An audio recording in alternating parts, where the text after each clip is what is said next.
Greetings, my excellent friend. Greetings, and thank you all. Let's run through this real quick. First, Terry, thank you for the raid. Killer Wolf and Greedy. Good to see you again, Greedy. Thank you for the follows. Razor with the host. Let's see. Diggity, 15 months, tier 1. Dustin, 15 months, tier 1. Drakadai and Rocket, 15 months, tier 1. And Rocket, as always, thank you for the host right off the jump. It is a good vibe. We run history here, so hopefully you're going to enjoy it, Killer Wolf. This is episode 14. Thank you for the follow as well, Lord Soleil. Episode 14 of our series on the French Revolution, as coinciding very ironically with today being the 20th anniversary of 9/11. Yes, I'm excited about this. And with this being the episode that we're going to start marching down our own road to war within the nation of France in 1791 and 1792. A couple of things before we get started tonight. This is the last week before I will know what the July-August figure was for... No, sorry, August-September figure was for donations to disabled American veterans. And if you're new here, I'm a veteran. And all the bits, subs, and Streamloots packs that you pick up while you're in this stream or drop on this stream after taxes, I donate all that money to Disabled American Veterans Charitable Service Trust. So I don't keep it, and it goes to a good cause. We've raised close to $2,000 for DAV since we started. All told this year, I think it's around $1,500 for DAV. So we've had a good year just doing history and talking through things. I am sorry I missed last week. Mr. Landiggity on cue with 5 gift subs to the community. Thank you very much, my friend. This is the way. Sorry I missed last week. I did not intend to miss last week's episode, but I had the last of my major pieces of actual work go sideways on me Tuesday night into Wednesday morning. Worked 28 hours, missed my writing day, and so we pushed, which wasn't a bad thing because last weekend was a holiday weekend anyway, and you all got to do that without having to hang out here. So you got your mug now, Killer Wolf. You got to hang out. So tonight is, like I said, we're going to end up pretty much on the verge of war at the end of the night. You'll see a difference in the way in which the whiteboard is laid out this evening. I'm bringing back a map on the left, which I used to show you which French cities stood up commune governments back at the fall of the Bastille. The map is entirely more relevant now as we're going to start using some of the 1792 and 1793 references which are on it, and I will be referring to colors and areas as we go through the night tonight. You'll also notice there are fewer people on the right side. That's because the clubs don't matter as much in this one. The political and social clubs which dominated the National Assembly, they don't matter as much. Those guys are still there. They're still doing their thing. We're still going to talk about them, but they're not as important to the narrative as those individuals who are depicted both on the map, the king and the emperor, and then on the right-hand side of the page. Within those flags that you see at the top on your right-hand side, you'll notice that none of them are at war with France right now. However, by the end of the war, which will be starting at the end of this episode, eventually all of those flags will move to the left at some point or another to create what's called the First War of the Coalition.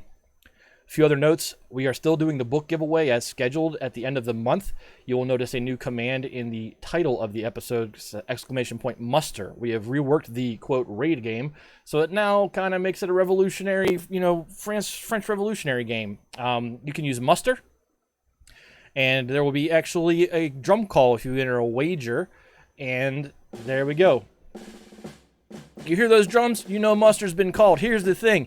If you guys don't get enough people for muster, everybody here, whether you're active or not, loses tribute. So you want to get in on that. And then finally, there is a new channel point reward. It's called Where Are They Now? It will show you a small slideshow over the Wild Stallions logo of all of those individuals thus far who have emigrated or been killed or died of natural causes throughout the first 13 episodes and so on. And Napoleon, Where's Napoleon, has been updated for 1791, 1792.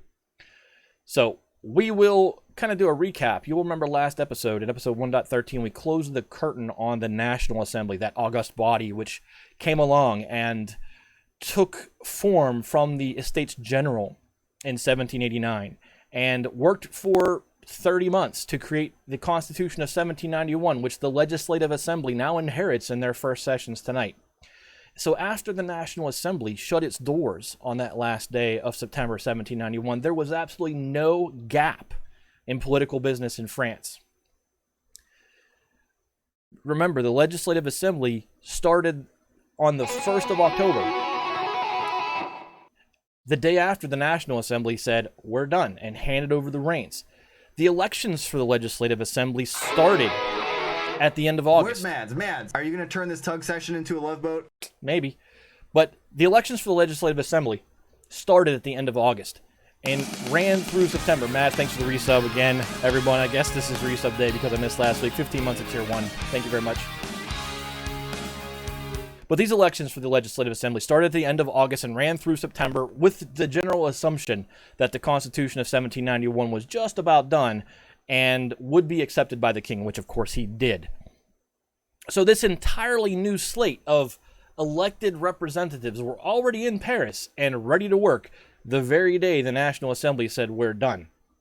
And then remember, thanks to Robespierre, he had that self-denying decree that he got pushed through the National Assembly back in June of 1791. None of these men that are coming into the Legislative Assembly are or were members of the National Assembly. And it's not just that they were different men, that we are bringing in new names and new faces, but they were a different kind of man. The most obvious difference between the members of these two bodies, the National Assembly and the Legislative Assembly, was back when the National Assembly was formed, it was formed out of the Estates General, which was the first, the second, and the third estate. This time around, there are no estates, and almost no clerics and no nobles or former nobles ran for office.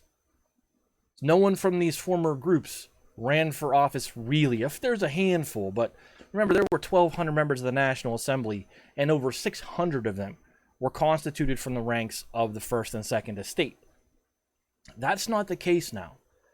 These gentlemen who are coming in to the Legislative Assembly are almost entirely that Third Estate bourgeois element. The First and Second Estate, again, they had constituted half that membership, and they're nowhere to be seen now politically. Of the 745 delegates who entered into the Legislative Assembly, only about a handful came from that First and Second Estate group that had previously represented half of the body in the National Assembly. Another big difference was that these new delegates coming into the Legislative Assembly had spent this last... That's the book we're giving away, by the way. It's The Black Count. It is about Alexandre Dumas' father, who was a contemporary and rival of Napoleon. Be here the last stream of September if you want to get in on that giveaway. You will need 10,000 tributes to enter that giveaway. But again, another big difference between these new delegates, or with these new delegates, was they had spent the last 2 years of the revolution living and working in the districts they had now come to Paris to represent, right? Whereas the National Assembly delegates had spent that same 2-year interval, this past, 30 plus months, living in this bubble, working in this bubble in Versailles and Paris, and just tossing these huge pieces of legislation, which are radically changing the way in which the country operated out into the countryside and out into the departments. These new delegates had been those men that were dealing with that and how to implement those big bombs that they were catching from Paris and Versailles. And these were also the men who had to deal with the daily resistance up close and personal to those reforms. I got another mission for you if you're ready. I don't think so, Gilly. But these were the same guys who had been catching those bombs, these big pieces. Oh, by the way, the National Assembly completely destroys the feudal regime. They were the guys who had to put that into place. The National Assembly only heard about the resistance that these gentlemen had to endure from letters from home or when they went to their home districts for vacation. But the Legislative Assembly members who are now in legislative power in France are the guys who had it beating down their front door daily for 2 years. To these guys, the revolution was not this abstract matter of Enlightenment principles that it had been to the National Assembly. Remember, those National Assembly delegates had, taken Voltaire and Rousseau, and that they believed in the notions of property equaled suffrage, and That's not how these new guys think, because they are not as rooted in the Enlightenment principles, which we went over back in like episode 1.2, that the prior body had been so really dedicated to. It's revolution now for these guys is a tangible, real thing. Hey, Cat, welcome in. They had been working on this tangible, real thing on the ground for 2 years. And this tangible, real thing was very much in need of a firm defense. And its defenders, its creators, had just walked out the door. And none of them were walking back in the next day. And the outgoing National Assembly delegates, they had this tendency to look down on the incoming Legislative Assembly delegates. They dismissed them as young. I'm doing well, Kat, thank you. But they dismissed them as young and obscure rustics and it was a byproduct. What's up, number 98? This looking down their nose at the Legislative Assembly delegates as they came in was a byproduct of not really having been in touch with things for a while. They lost the feel for what was going on back home because they had been ensconced inside of this daily apparatus of doing the National Assembly's business and then going to their political club in the evening. Remember, these guys did work 6 and sometimes 7 days a week, 14-hour days. So the bubble wasn't, a necessary creation of what they were doing. But in turn, it caused them to lose touch with what was going on 50 kilometers from Paris. These Legislative Assembly delegates who are coming in do not have that disconnect. They have a very tangible understanding of what real life is like out there for a lot of people. Nearly every one of the Legislative Assembly delegates had 2 years practical experience in Revolutionary era politics, and they had actually become quite well known. Back home, they had built, a name for themselves back in their home departments. That's how they got elected, right? Some of them, many of them, had been officers in the National Guard or the departmental guard units and served, or they had served as members of their governments, and that's where all those flags are on your map right there, where those local commune governments had stood up.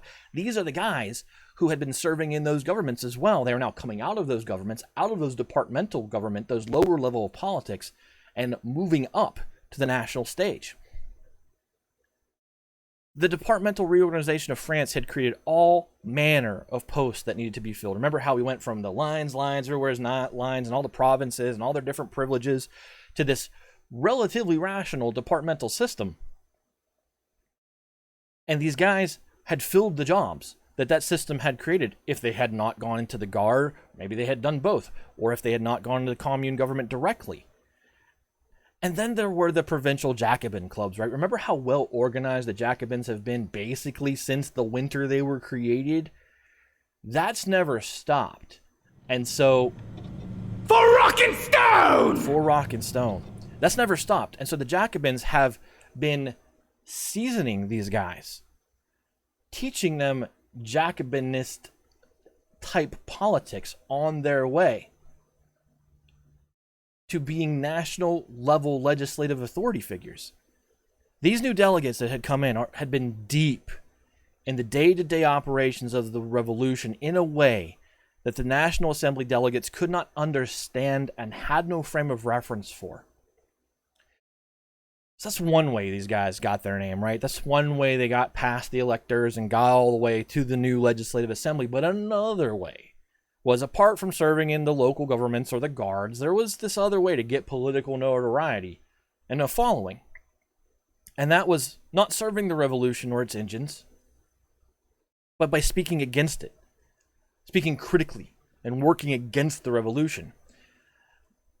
And the Legislative Assembly came with its own crop of men who had been making their name not on support for the new order, the ordinances that the National Assembly had been shoving out into the departments, but by slamming it in all the ways it fell short of what their idea of perfection of the revolution was.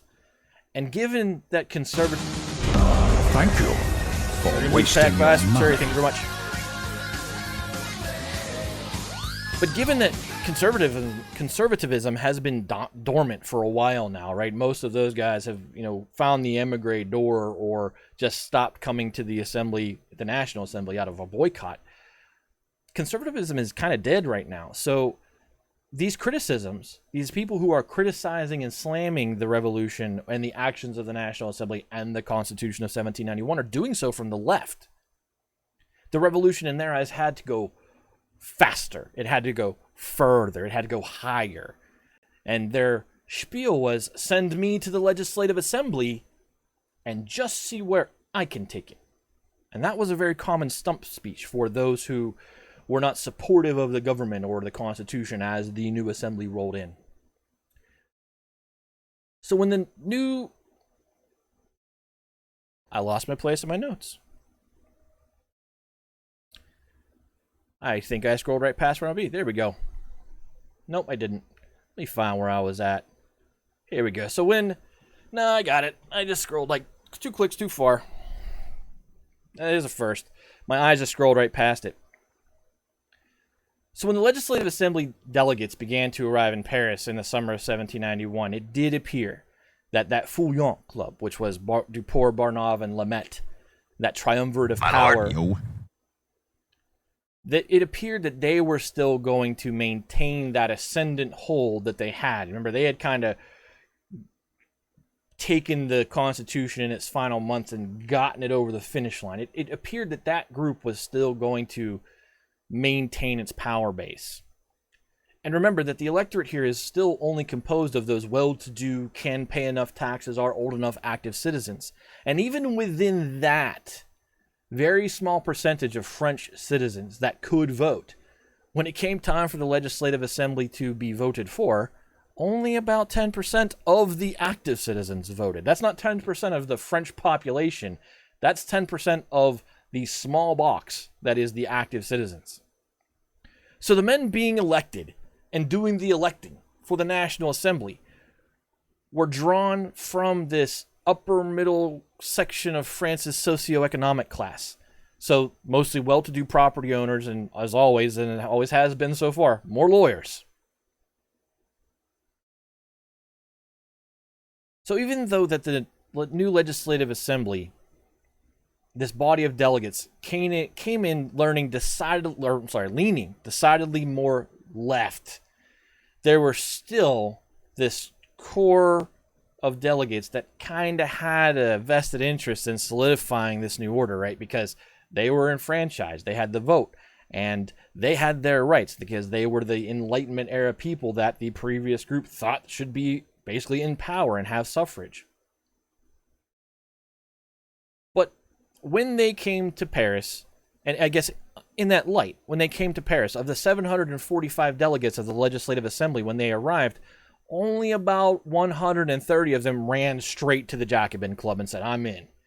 Somewhere between 150 and 250 at various times, through the fall here, joined the Fouillon, indicating at least at the start of the Legislative Assembly that the opinion here still ran in the direction of making the Constitution of 1791 work. That's going to change. There's going to be actions we're going to cover tonight that's going to change that sentiment about the Constitution of 1791. But the remaining 300 to 400 delegates, they didn't join any club at all. And it's this middle, which down the road is going to be called the plain or the swamp. Remember to clonk that follow button. Guess why we call it that? Because it was called the swamp here. It's this middle piece, this persuadable middle that doesn't belong anywhere, that can be brought to the radical side or the centrist side, because there really is no conservative side anymore, at least not within the body. It's this swamp, this plain of delegates, that the fight is going to be over.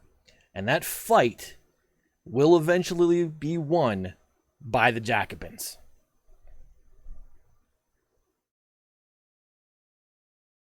So we're going to get into the short life of the Fouillon, because I've indicated before, yes, it looks like they're the ascendant body, and they were the ascendant group as the Legislative Assembly opened. But that power that they have isn't going to last very long. And the first reason is because that core of Duport, Barnave, and Lamette, they're out of power now, right? They were now barred from being in the first session of the Legislative Assembly. They weren't allowed to run. That self-denying decree that passed back in June forbade them from being delegates. And the Fouillon also had helped pass another decree that had turned political clubs into not much more than social clubs and had denied even the right to exist to these political clubs. And the Feuillants followed that decree because it was their decree, but the Jacobins didn't. And we've talked about that before, where the Jacobins kind of just said sure and just kept on doing what they were doing. Then there was this other National Assembly era decree that forbade former National Assembly delegates from serving in the royal ministry. So all of these power players that had held the reins on September 30th were done, and they had no path to it. They had basically created their own walls to say, sure, we were really super important and super powerful politically yesterday, and today we're not. That link looks kind of weird. It does look kind of weird. I don't know why that is. Oh, because there's a... let me fix that real quick. It does look kind of weird. Thank you for bringing that up. I think because my slashes are wrong. Because I was in a hurry. I don't know why I did that. Is it that one? There's a period between streamer and HTTP. There we go. I'll take that out and save it. The next time it runs, Excellent! What's up, Herc? Welcome in. So these Feuillants, the core of the Feuillant leadership that had effectively governed themselves out of power, could now only influence that power informally through men who were allied with them that now were delegates in the Legislative Assembly, but they had little actual rapport or first-hand experience really working with these guys, right? Because they only got into Paris in August and September. I'm doing well, Herc. Thanks for asking. Additionally, the Feuillant leadership believed that the royal family would love them for saving them from the radical Republicans, especially after the flight to Varennes. Remember that momentum that had built up toward we need a republic, not a constitutional monarchy, really hadn't gotten its full foothold until the king failed in the flight to Varennes to get to the Austrian Netherlands. No way. And so, because the Feuillants had worked effectively, especially Barnave, had worked so hard to ensure that the king maintained as much power as he could, the Feuillants as a group thought that the royal family was going to love them. And in fact, the royal family hated them. And most of the court did too, because they salvaged the settlement that was embedded in the Constitution of 1791. You'll remember that when Louis left, he left a manifesto in the Tuileries Palace that said, I don't want anything to do with anything that's happened since the tennis court oath. Realistically, the only thing he thought that was even relatively decent since the revolution started was the National Assembly being formed itself. But past that point, he kind of was like, I don't have a use for any of this. And the Feuillants saved that instead of letting it all collapse, because the view of the royal family was a republic surely wouldn't last, even though they probably would have been run out of town. So the royal family hated the Feuillants. And the conservatives who were angry with the Feuillants and had some access to power or influence, they cynically worked against them. They gave assistance to the ultra-left radicals in the same vain hope we've seen before, when they've previously done this from within the National Assembly, that they could drive the revolution so far left, so fast, and so crazy that it would cause it to collapse. It didn't work the first time. I don't know why they thought it would work the second time, but that's what they did.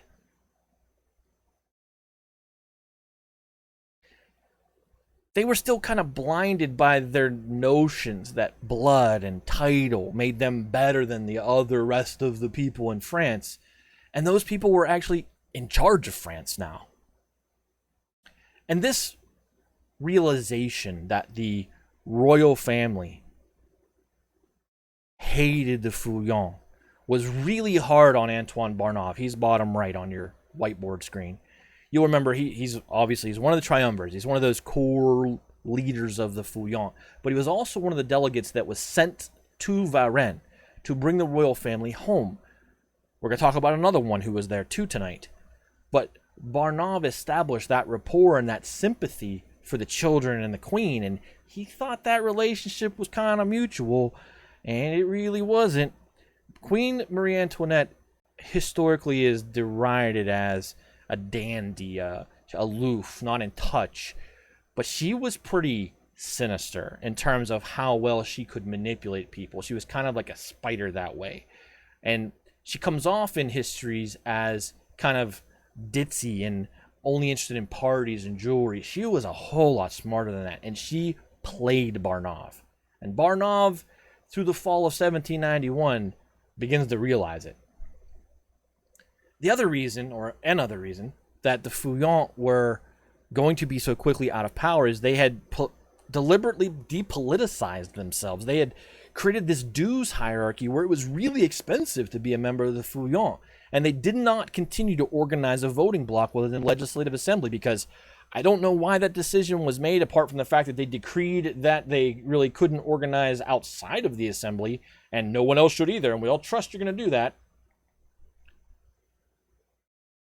And they stopped plotting just concrete legislative strategy. And there on the left is the Jacobins, who have never stopped doing that and taught the 1789ers that the way to power in the Assembly was through making sure everyone marched out the door knowing how to vote. And the Feuillants stopped doing that. So if you were like an energetic politician that was running to Paris to be a member of the Legislative Assembly and make a difference, the Feuillants simply was not the place for you if you could afford it.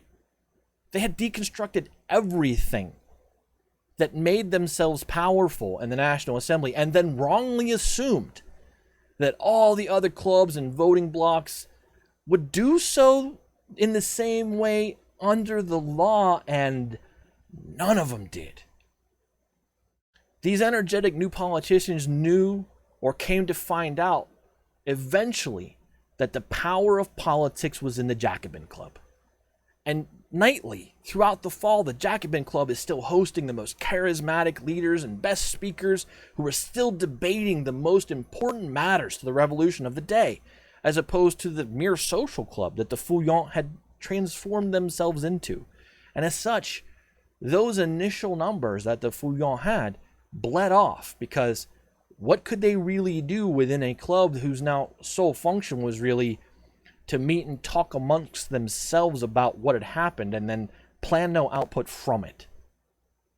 By December of 1791, the Feuillants would be in absolute terminal decline, right? They were not really able to get anything done, except they did score one last meaningful victory during the transition into the Legislative Assembly by getting some of their allies who had not previously been National Assembly members appointed into high positions in the royal ministry. But those new ministers that they happened to get into the government wouldn't last long in the new political environment.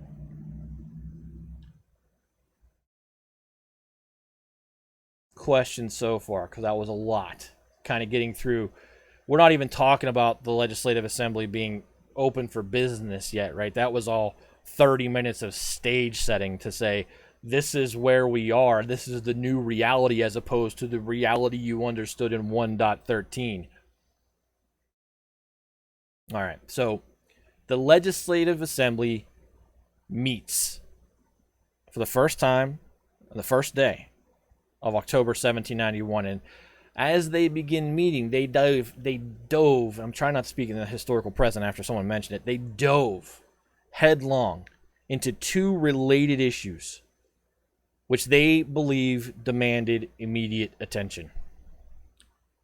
What to do about intransigent priests who would not take the civic oath, and what to do about the emigres. So these intransigent priests, these priests who have refused to take the civic oath under the civil constitution of the clergy, they're now going to begin, and I'm going to refer to them interchangeably as either refractory priests or non-juring priests. Juring, non-juring priests. The two terms mean the same thing. Kat, thanks for hanging out. Enjoy your dinner. It's good to see you as always. But I'm going to use these two terms interchangeably because histories use these two terms interchangeably. They mean the same thing. Refractory or non-juring means a member of the Catholic Church who would not raise their hand and take the civic oath. The Legislative Assembly members believed that these two groups posed a threat to the revolution for different reasons. And until they were dealt with, there wasn't really any point in doing anything else. And that sentiment's going to change as we roll into early winter, but right now, as they roll in at the beginning or middle of fall, they came in with a bullseye on, we have to do something about the emigres, and we have to do something about the non-juring priests. So we'll talk about the non-juring priests. Why focus on them as an issue? Was it about a threat to power? They believed it was about being a threat to the nation, right? And you have to look back as to what happened. There's significant reason to think the emigres are a threat to the nation, right? You're hearing some pops. Well, I just pushed that back in. Hopefully that's better. Not hearing the pops. Okay. Well, I reseated the cable anyway, or at least I pushed it back in more firmly. So let's go back to Gilly's question. Why focus them onto an issue? Was it about a threat to power? The emigres are for sure a threat to power, right? Two things in particular stand out that we've already covered. One was, remember that the Comte d'Artois, when he was working out of Sardinia, tried to create a counter-revolutionary movement in the southeast of France that was put down. That is physically true, in everyone's faces, happened, right? Yeah, emigre equal people who left. Immigrants equal people who come in. I'm talking about emigre, and I'm saying it as emigre as close to French as I can because I want to make the distinction without having to be that articulate about the two words. I am consistently talking about emigrants, those leaving. But the Comte d'Artois had tried to create that counter-revolutionary movement, which was put down, right? So there is a physical here. It was attempted by a leader of the emigre. And then remember when the flight to Varennes failed and Charles Stanislav Xavier, the Comte de Provence, the eldest of Louis's brothers who had left, publicly declared that he was the regent of France when his intention was to come back into France at the head of an Austrian army and put down what was happening. So there are legitimate reasons to believe that the threat is real from there. And I'm going to reiterate some of that when we get to that section, but that's one of the reasons. The priests and why the priests are a threat, we're going to talk about that right now. So the matter on the non-juring priests was opened just a week into the first session of the Legislative Assembly when a report was brought in detailing massive Catholic resistance to the civil constitution of the clergy and the civic oath from the Vendée region in western France. And if you look at the map, the Vendée region and eventually the region that are going to be kind of brought into this conflict, which is called the War in the Vendée, it's a civil war that happens pretty soon. That's the Green Barber Pole region out there. So out there, there was a report about it, just how absolutely massive the resistance to the civil constitution and the civil constitution of the clergy and the civic oath were. Since the introduction, Vendée, it's two E's. V-A-N-D-E-E. There's some French accenty things on the E. Don't worry about that part. But since the civil constitution was introduced, those clergy who had refused to comply with it, especially the oath, had kind of been treated pretty leniently by the National Assembly, right? They had been allowed to still conduct unofficial services in church now turned national property that the National Assembly really wasn't using or hadn't sold off yet. So they kind of it was kind of like a live and let live with the National Assembly for a while. And this was done because the National Assembly kind of saw that what they had done was creating this religious, schism within France, where there were the priests who had accepted it and their clergy or their parishioners who had accepted it, and then there was this wide swath who hadn't, because they felt that confiscating church land and selling it to back the ancient bond was pretty what's the word, gonna get you sent to hell. It was blasphemous. That was the word I wanted. It was also done, though, the live and let live of the National Assembly. It was done to placate those who saw the Pope's denunciation of both the civil constitution and the civic oath in the spring of 1791, which I failed to mention last week, as placing their soul at risk. So refractory priests had been even granted a pension by the National Assembly in the wake of that papal rebuke. In an effort to kind of mollify them and their flocks, basically they were bribing them off and saying, here, take a pension and be quiet.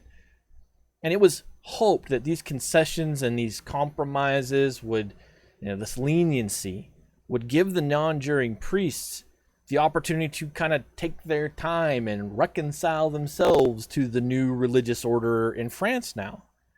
And instead, what it did was it gave them a platform, the financial backing they needed in order to stand up at the pulpit and attack everything about what the new religious order in France was. So while the National Assembly had treated those French who opposed the new religious order with kind of kid gloves, the Legislative Assembly didn't have any such sympathy for, Sorry, let me rephrase this, because there's two assemblies in the conversation right now, and I'm gonna jam them up, and I knew I would. So while the National Assembly had treated those French who had opposed the new religious order with kid gloves, like we demonstrated above, and that backfires, they had no such sympathy or leniency with their relations with the Pope. So again, back in the spring of 1791, the Pope and the Vatican publicly rebuke the civic constitution and the civic oath. And because of that rebuke from the Pope, the nation of France in the spring of 1791 broke off all diplomatic relations with the Vatican. And the Vatican's a nation state at this point in history. It's still technically one now, but it's a much smaller one now. It's a city now. Whereas it, comprised a significant chunk of the Italian peninsula back then. But they said, nope. And they recalled their ambassadors and said, we're done. We're not talking to you anymore, nation to nation. And in May 1791, French forces actually occupied the papal enclaves of Avignon and the Comitat Venisson, which are, I'm going to draw you a line. They're these papal enclaves that exist down here. What's a good color? These guys here, this blue area down here, that's Avignon and the Comte de Venisson. Those were not French territory. That belonged to the Pope, to the Vatican. And they marched in and occupied it. Not too long after the Pope's rebuke of the civil constitution, the civic oath came out. These enclaves were well within the French frontier, right? You can see that the rest of that brown area to the east is still France. It's just this chunk of France that, holding over to the medieval ages, had belonged to the Pope. And it still did in 1791, till now. And in September, just as the National Assembly was kind of closing down their business and wrapping things up and tying a bow on things, they took the pretty provocative action of saying, hey, we already have troops there. We're already there. And they formally annexed these areas and made them France. No longer Vatican territory.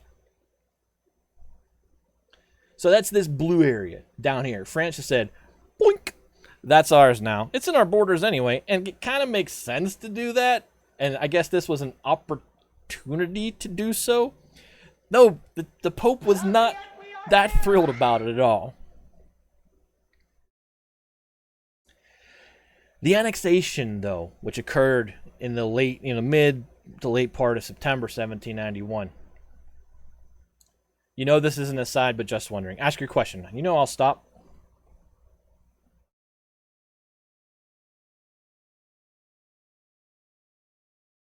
Or did you already ask and it scrolled out of my chat window here? What is the relationship of the Pope Catholic Church with the Holy Roman Empire itself? The Holy Roman Empire derives its legitimacy from the Vatican, right? It is a amalgamation of nation states, principalities, duchies, little and small and large. I mean, you can see that when we look at the map of the Holy Roman Empire in this era, that part of Prussia is inside of it, but another part of Prussia is not. Remember, that's why it used to be the king in Prussia, not the king of Prussia, because there could only be 3 kings within the Holy Roman Empire. But it was this amalgamation of nations and independent armies that had kind of all worked together for centuries to defend Catholicism. And so, in turn, the head of the Catholic Church was the Pope. Now, when they had been electing their emperor, as Emperor Leopold II is right now in our narrative, the Pope was kind of a rubber stamp on that politically.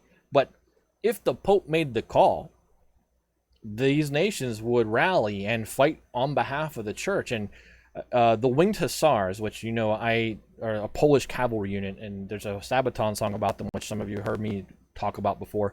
The Winged Hussars were part of the Polish-Lithuanian Commonwealth in the 17th century, and they were part of the Holy Roman Empire. And when Vienna was being attacked by the Ottomans, they came all the way down and rode their cavalry charge down against the Ottomans, not because they really loved Vienna, but because they were part of the Holy Roman Empire, and that call had gone out. So they were, I would say, a loose confederation of nation-states, principalities, duchies, empires, who all kind of wink, nod, agreed to the mutual defense of the church, who, at the end of the day, was led by the Pope. Hopefully that makes it a little clearer. That is 10 seconds on a very complicated thing. The Holy Roman Empire, we could spend probably 10 episodes explaining how it worked and not get to the bottom of it all, because it's super complicated. But from a 20,000-foot level, that's kind of how it functioned. Yeah, an allegiance of common interest, and that one major common interest was the Catholic Church. It's a good way to say it. That's even shorter than my way. We're going to pivot back to this annexation of Avignon and the Comte de Venaissin. This annexation that occurred in September, of course, brought the pro-annexation, the people who had lived here a long time, the pro-annexation forces within the enclaves into direct conflict with the papal loyalists, those who, whether they saw it as a matter of blasphemy or just didn't want to be a part of France or whatever, they were loyal to the Pope. And shortly after the Legislative Assembly convened, a pro-annexationist mob, so those who wanted to be part of France, they were lynched by a Catholic loyalist mob in Avignon. And in retaliation, somewhere around 60 Catholic conservative prisoners within this little tiny conflict were simply slaughtered in their jails by their Avignon Patriot Guards. So the annexation of Vatican territory going to piss off the Holy Roman Empire as a whole. Let's go back an episode and talk about when we talked about how all the nations kind of felt about what was going on in France, and they were really happy to just sit back and say, enjoy exploding because we think that's what's going to happen, right? None of them wanted a war. So you have to still think about the Pope looks out to these heads of state of the major players in the Holy Roman Empire and sees there is no taste for a crusade, right? There is no taste for war.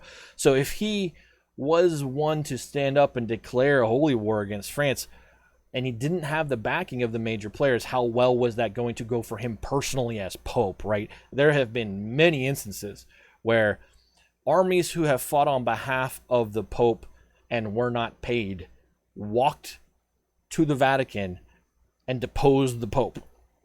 Much like the old Roman emperors could be deposed by the Praetorian Guard. And there's another Sabaton song called The Last Stand. Is it 1527 is when that song is about. Sorry, I had to see it in my head. Yeah, so it's not like it wasn't out of the realm of possibilities that the Pope could play his political cards badly or neglect his army and just be gone. And they'd elect a new Pope. That happened. I mean, in our contemporary society, we see the Pope grow old. John Paul II was the Pope when I was born, and he wasn't replaced until I was in my 30s. Because the Pope just passes on, the conclave of cardinals comes around and says, yep, this is our new guy, and they puff the white smoke out of the Sistine Chapel, and they're good to go. It's not how it used to work. It was a much more political office than it was a Dalai Lama-esque spiritual leadership position than it is today. So hopefully so the Pope probably wanted to do something when he rebuked the civil constitution and the civic oath, but he probably knew he didn't have the political capital or backing to do so. And that's a probably, because I haven't read anything on, and that'd be an interesting book to read. Why didn't the Pope decide to go to war with France when they yoinked his property away? And he didn't have the power to do so. He didn't have the army large enough, that's for sure, on his own. Remember to So he was clonk going to that need follow Austria, button. and he was going to need Prussia. And Prussia probably would have gone. But Austria, remember, Austria was like, nah, I don't want to. I'd rather watch France explode. So again, during this annexationist kind of civil war that happened for a brief period of time in Avignon and the Comte de Venaissin, yeah, the Pope's influence is mostly symbolic now. He'd still have some political influence, but his leadership is largely symbolic at this point.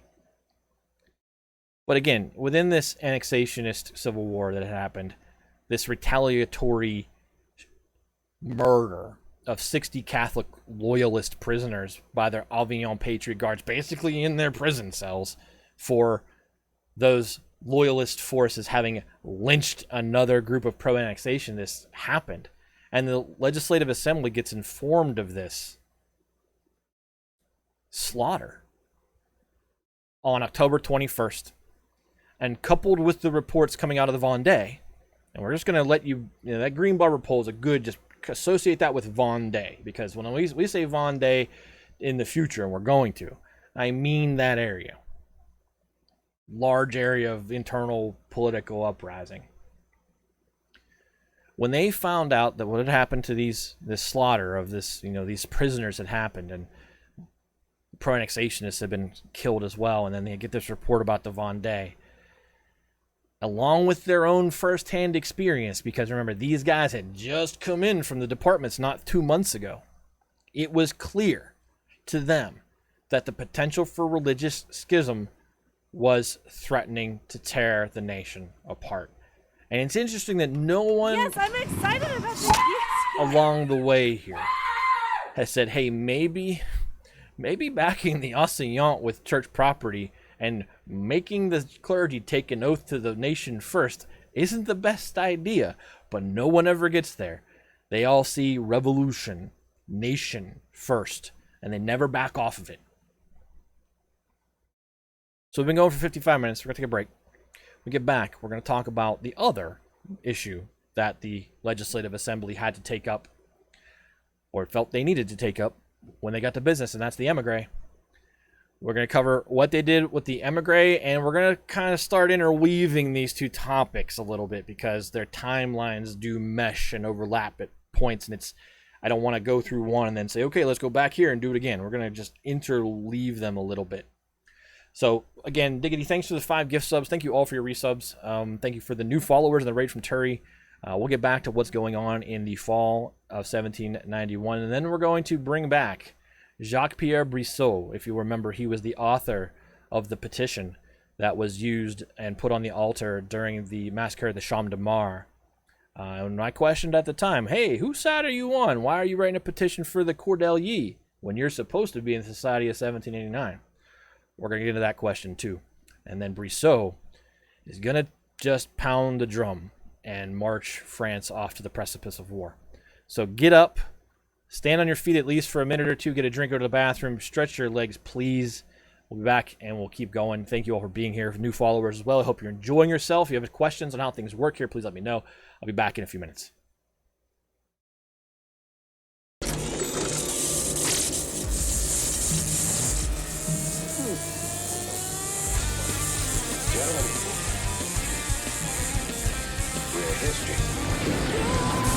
Oops, on deck. Dodson, we got Dodson here. Who cares?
Let's rock!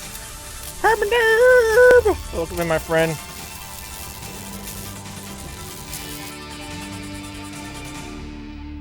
Sorry for a little bit longer than usual there. There was a work issue that started yesterday, and it finally reached a conclusion, and I didn't have to get involved.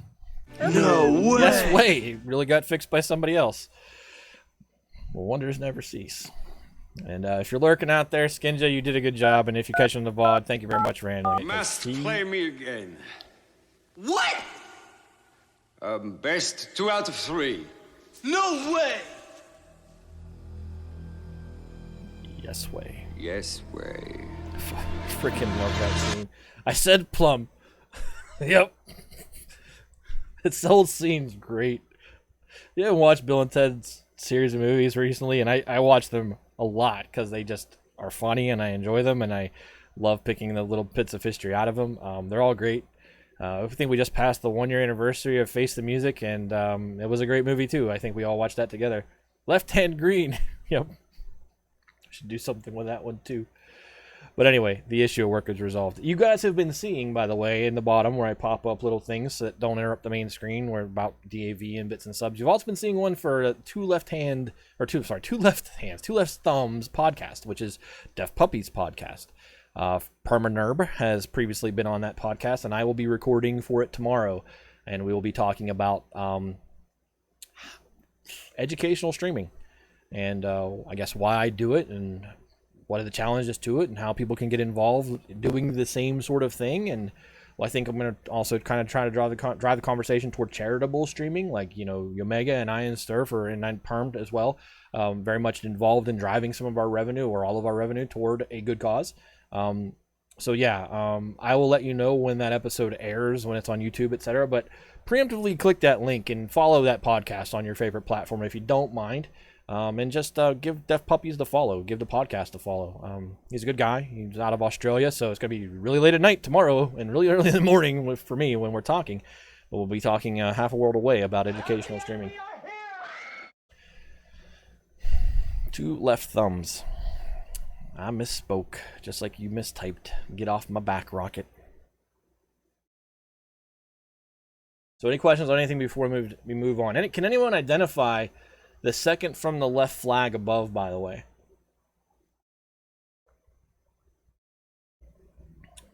Anybody know what that black and white one is?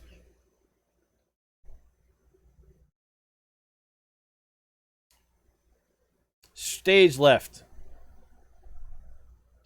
No, it's not Armenia.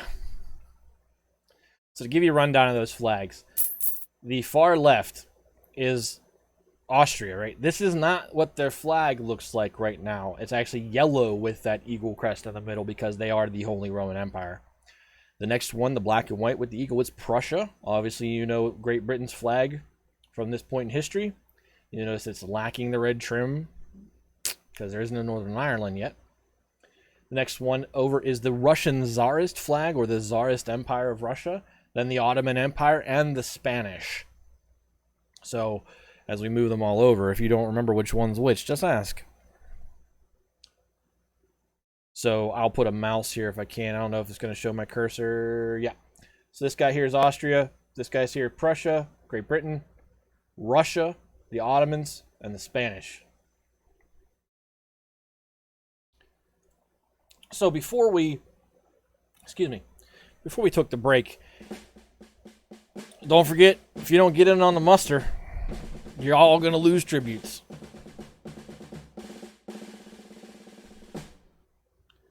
So before we went to break, we had kind of wrapped up, or at least wrapped up the lead-in to why and what had happened with respect to the relationship between France and the Catholic Church, the Vatican in particular.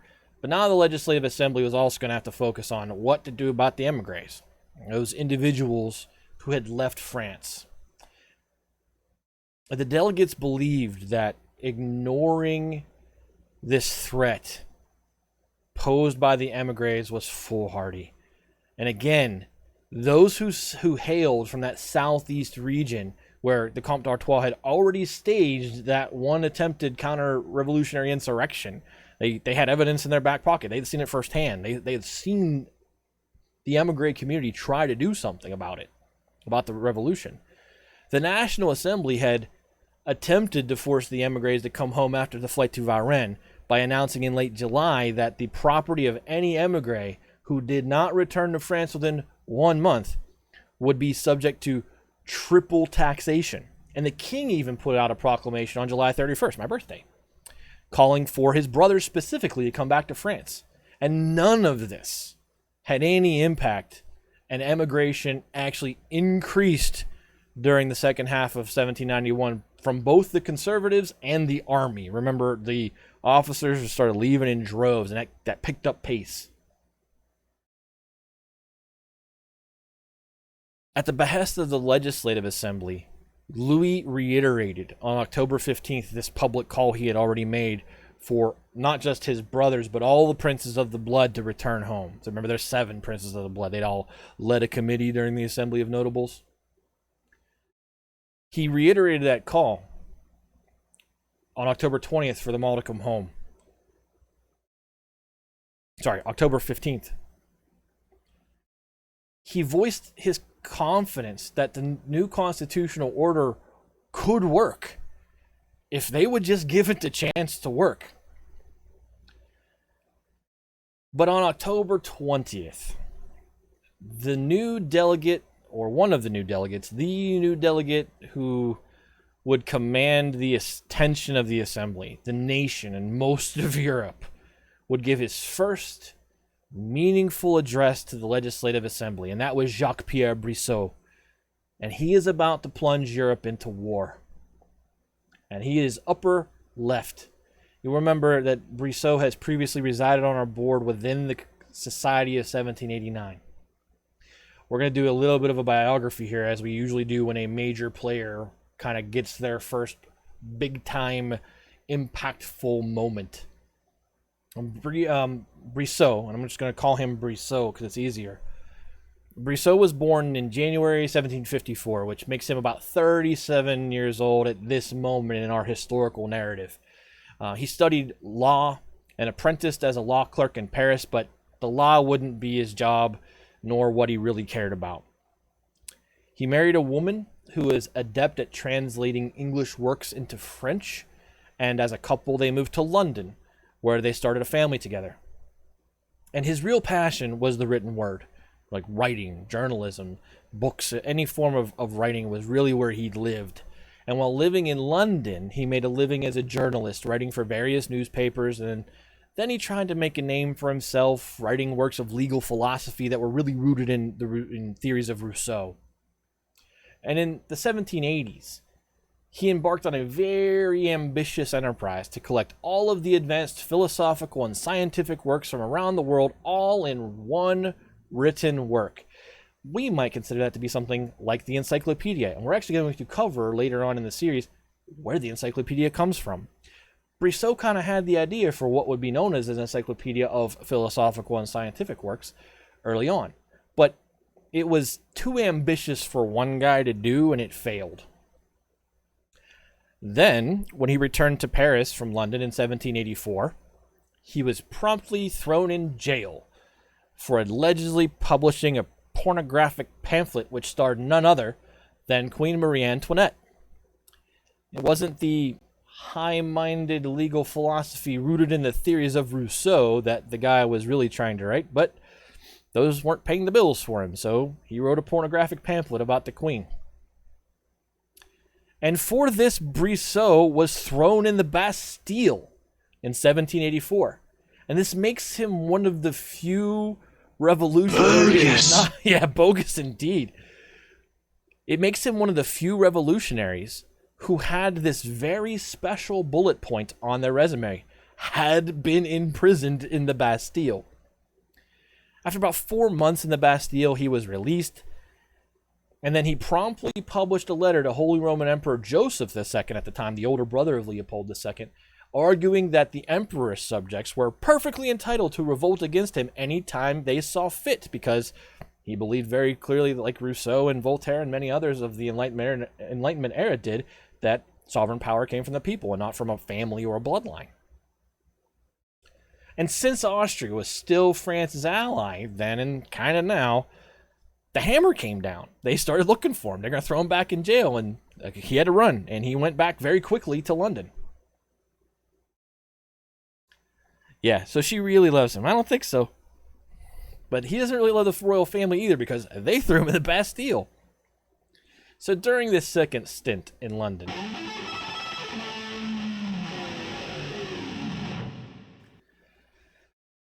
Brissot falls in with a new species of political activists that really hadn't been seen in Europe before. It's been rooting around, and those of you who've read Mike Duncan's new book on the Marquis de Lafayette are aware of it, but he became an abolitionist, and the Marquis de Lafayette was also a staunch abolitionist who was a member of the same London society as Brissot, but more informally for Lafayette, as a matter of coordination of efforts between the various abolitionist organizations in Europe and America that Lafayette belonged to, as well as this emancipation experiment that Lafayette was running in his own plantation in the West Indies. But Brissot joins this group, and he becomes a passionate convert to the concept of slave emancipation. One would think the royals would be flattered. I don't think so. It was this abolitionist belief that would form an initial bond among the men who will historically and within our narrative become known as the Girondins. You're going to want to remember that name. We'll get to know the Girondins in a few episodes, and they get their name because they largely come from the area of France known as Gironde. Hence, they're called the Girondins. Brissot was not from Gironde, but he formed a bond and became a part of the group who would be known as the Girondins. And the Girondins will eventually become an antagonistic group to the Jacobins. So just kind of remember that name, and that the root of their bond, these men who became the Girondins, was rooted in this abolitionism that they had discovered in the late 18th century. In 1788, Brissot actually went to the United States and toured it. Girondins, Girondins. Girondins. But in 1788, Brissot leaves London and tours the United States, and actually met Thomas Jefferson while he was there. And Jefferson was left with the impression that Brissot was actually getting ready to emigrate from Europe to the New World. But when Brissot went back to the Old World, and this is 1788 now, right? This is, France is bankrupt and people are starting to figure it out. Brissot found France on this verge of this massive political upheaval due to the financial problems, and knew that it was really no time to leave, his homeland of France when he could make an impact. And then as press restrictions were loosened by Brienne after the declaration that, please tell us what you think we should talk about at the Estates General, Brissot started up a new paper, which was called The French Patriot. And it quickly became one of the largest circulation journals in Paris.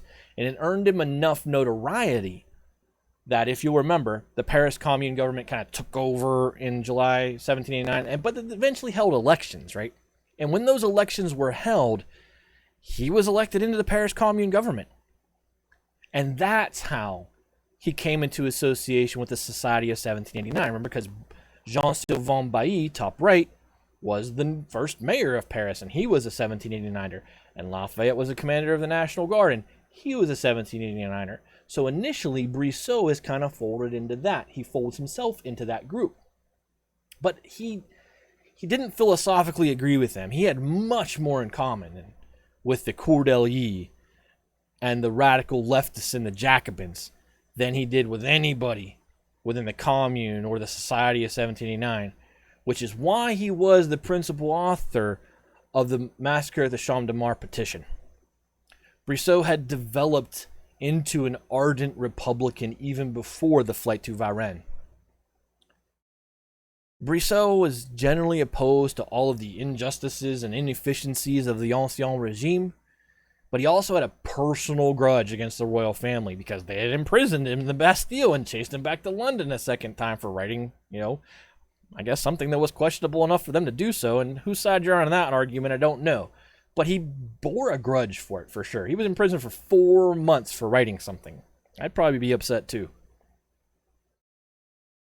And then nothing he had seen since the beginning of the Estates General had really convinced Brissot that the royal family was doing anything other than playing for time until they could launch a counter-revolutionary coup in coordination with the conservatives within the court, the emigres, and the Austrians.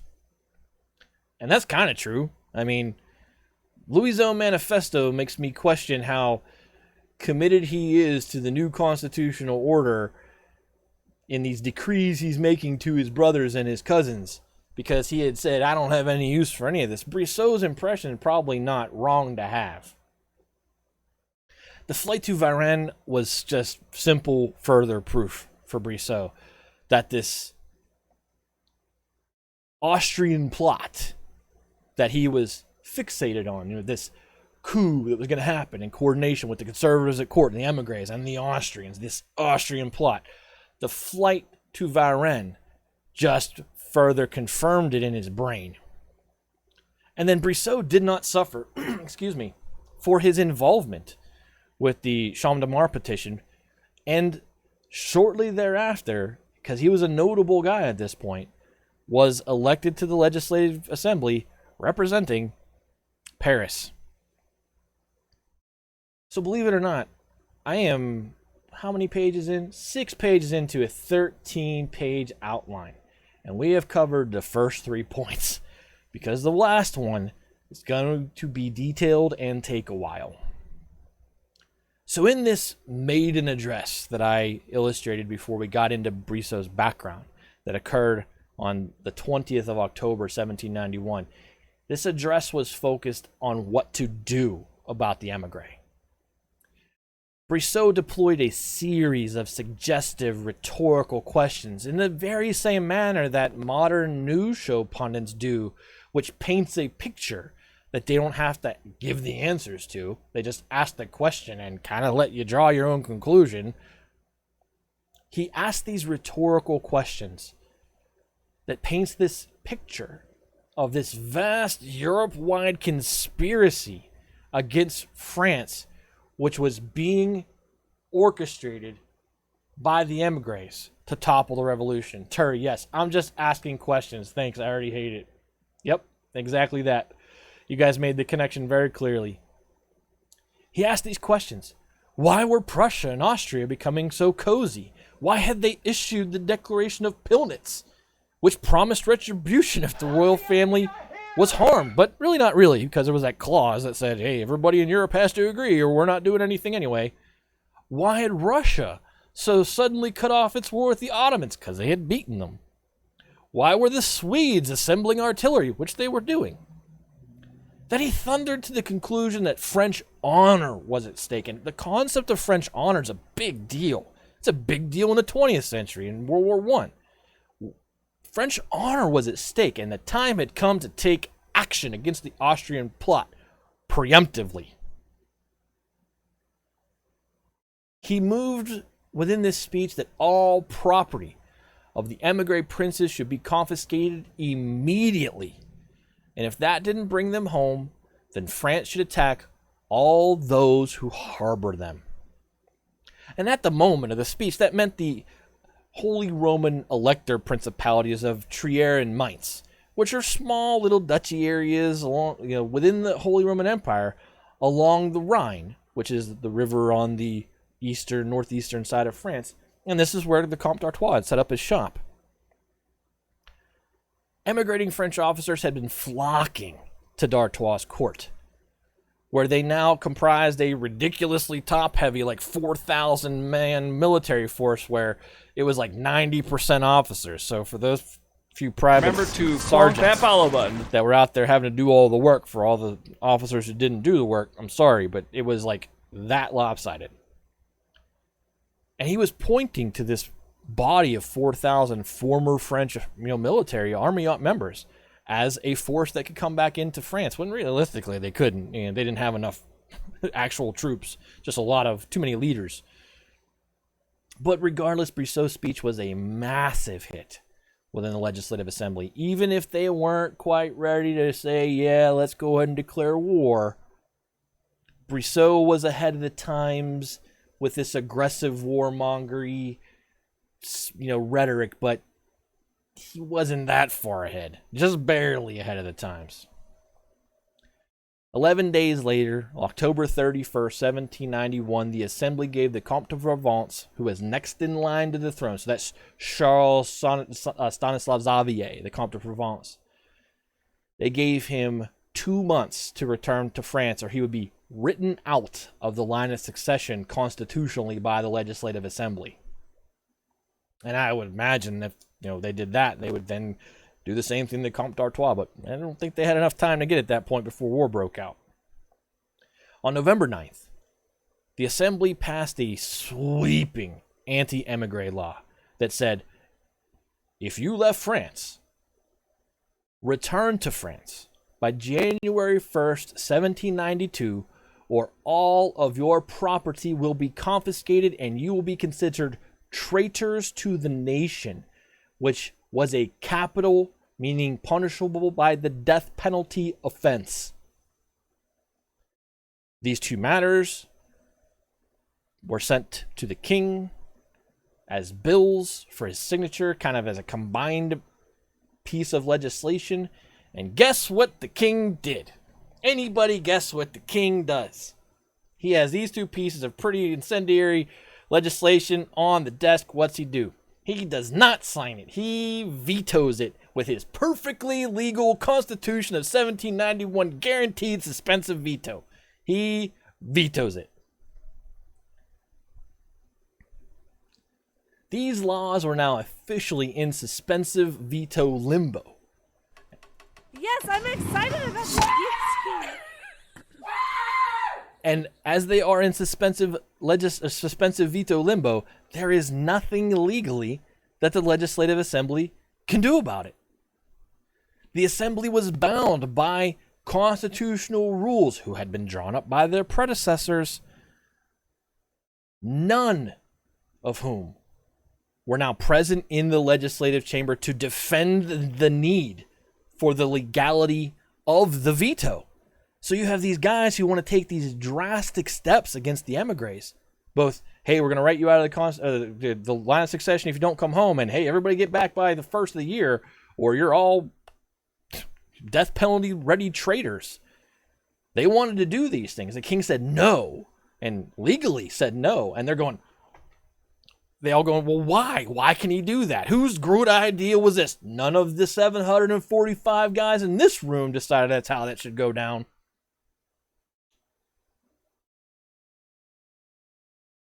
The king tried to say that his use of the veto proves that the new constitutional system worked, that he wasn't just some prisoner, but an active partner in government. But the delegates in the Legislative Assembly really didn't care too much about all that. All they saw when the king vetoed this was that Brissot was right, and that there was a conspiracy around the access of the queen, the emigres, and the Holy Roman Emperor Leopold II. And if they only knew what we know now... Sweetest honey, thank you for the follow, and welcome to Heavy Metal History. Hopefully you have been lurking and enjoying yourself. We are on episode 14 of our series on the French Revolution, going into the Legislative Assembly in 1791 and their march to war in 1792. But had the Legislative Assembly only known then what we know now, things would potentially have turned out very differently for France, Europe, and the world. Remember that while the Queen was begging for her brother to get involved, the Holy Roman Emperor Leopold II was very perfectly happy to sit back, kick his foot up on a barrel by the fire, and watch France just chew itself to death, right? Leopold II had already also told the emigre princes, don't come to me, which is why they went to those little duchies and electorate areas along the Rhine. And the Queen was likely not very happy with the Comte de Provence and d'Artois after they had gotten out of France, and all of their incendiary rhetoric about we're coming back with an army was probably putting her kids at risk, right? We've already seen multiple instances where Parisian mobs are like, let's go get the Queen. and she somehow escapes by sitting in a hallway in the, a secret hallway in Versailles to not die. Had there not been this move to war right here, in this moment, it's very unlikely that there would ever have been something which we will talk about down the road that is called the levée en masse. And the levée en masse is a critical, defining transition point in world history. We've talked about, to this point, how armies are these professional small entities, right, that fight chess piece-like wars with other nations, and I'll take a piece of your territory, and I hope to get that back in the next war. Remember, it's these small professional armies. What the levée en masse is going to do as we move into the war next week is fully mobilize the French nation. Now, we can see ourselves today as a fully mobilized nation if we need to be, right? Fully mobilized nation won World War II. Fully mobilized nations won World War I. Napoleon is going to inherit a fully mobilized nation where everyone is dedicated to the war-making effort. Not just a small professional army while the rest of the people of the country just kind of go about their business and stay out of the way. The entire French nation, under the levée en masse, is going to turn cannon, make guns, make bandages, preach rhetorically on street corners about why you need to contribute or fight in the war. And it's going to take the concept that we have seen in the Revolutionary War of thousands or tens of thousands of people fighting and turn it into into hundreds of thousands of individuals in the French army. And the French army is going to be able to sweep under Napoleon through simple numbers. When we get to Napoleon, those who fight against him are going to point to the levée en masse and say, give me an army like Napoleon has or we cannot win. And that is the escalation point. This is the moment in history where critically we enter the modern military industrial complex at a national level. It is here, this war, and Brissot's speech. And had they known what they were going to unleash, it doesn't just shape France and Europe, it reshapes the world. And we're going to come back to the levée en masse, both in a near-term episode to talk about its decree, and then I'm going to repetitively refer to it as we progress through the 19th century and say, this is a direct result of the levée en masse. The ability of the American nation when Lend-Lease is signed before we ever even get involved in World War II is a direct result of the levée en masse. So it's important that they didn't know what they were unleashing. This is a Pandora's box in this war. The fully mobilized French nation, once they figure out how to fight, are going to boot stomp Europe underneath Napoleon. The future state of our world would look very different had the French Legislative Assembly of 1791 not bought into this narrative being brought forward by Brissot. How's the Holy Roman Empire annexed region going at this point? I mean, it's contemporarily, we're talking, it's kind of settled as French territory to the degree it can be. We're only like a month or two removed from the small civil war that happened down in Albion and the Comte de Vincent. Yes, Gilly, which is why I started here. I needed to build to this specific thing, the levée en masse, which is rooted in this war, in order to explain the rest of it. Which is why I'm kind of staying on this point for a moment. Because we go from small professional armies to massive national armies. So while the delegates debated what to do about the fact that the king had used his veto, they pivot back to the matter of the non-juring or refractory priests, those who would not take the civic oath, who they believed were weakening the fabric of the French nation from the inside, while the emigre conspiracy with the Austrians was weakening it from the outside, from their perspective. The consensus within the Legislative Assembly, who I'm over time just going to start referring to the Assembly as the National Assembly becomes not a thing we care about too much. I'll just say National Assembly. The Assembly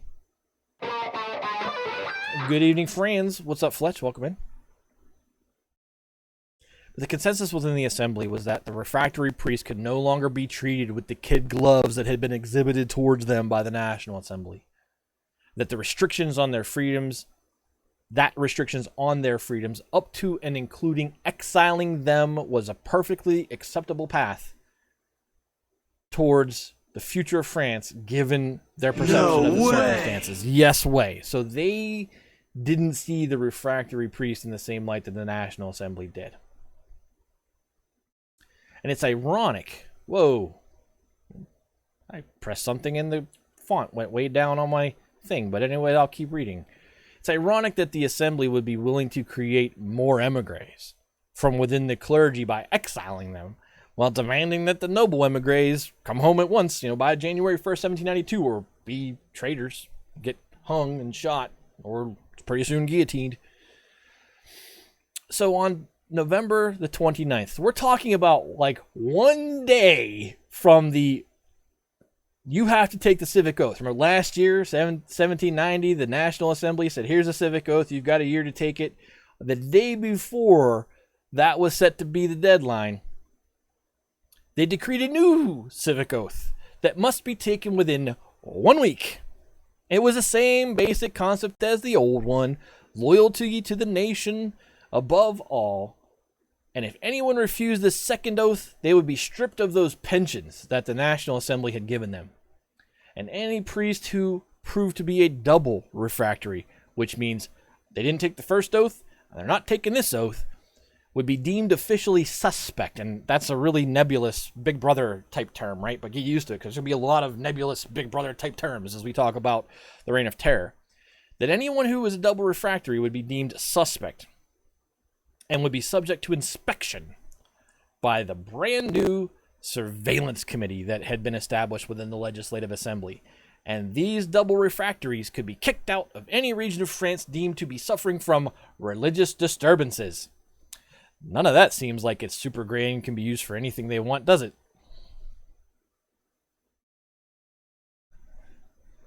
Yeah, this is where we learn about poorly defined laws that not really come back to bite everything, but are absolutely abused by those who know how to do it.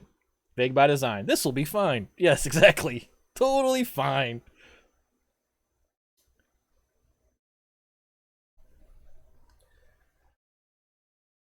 It was obvious that the Civil Constitution and the Civic Oath, both the first and the new, were tremendously divisive matters in France.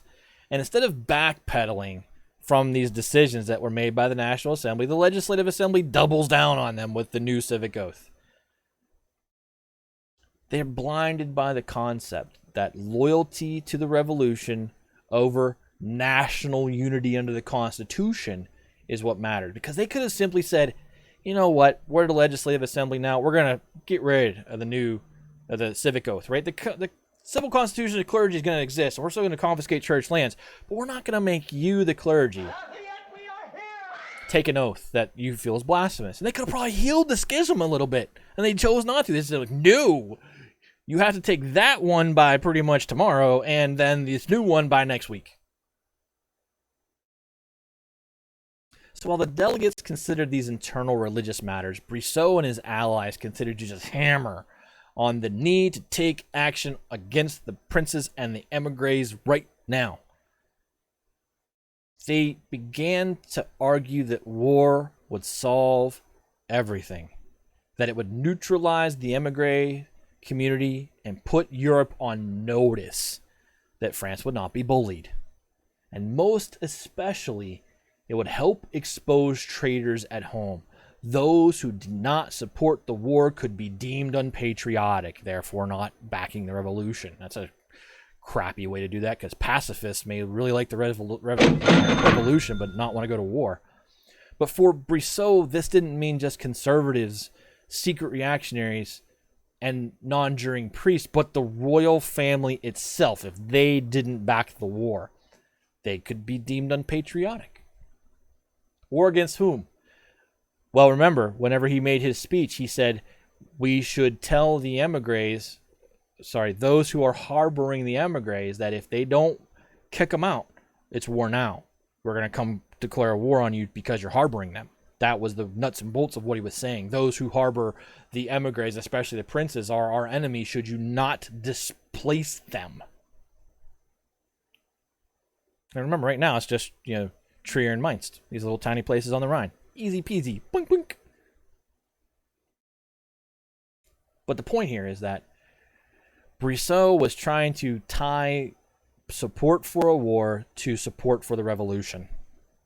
And anyone who didn't support the war could be branded a counter-revolutionary. And he was kind of counting on the fact that the royal family would be like, no, no, no, we don't want a war.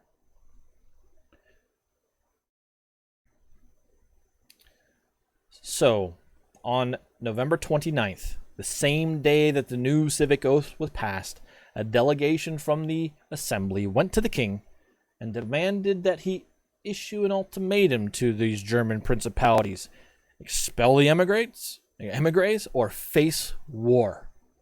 So here it is. Here's Brissot getting a delegation into the king saying, declare war, get these people to come home.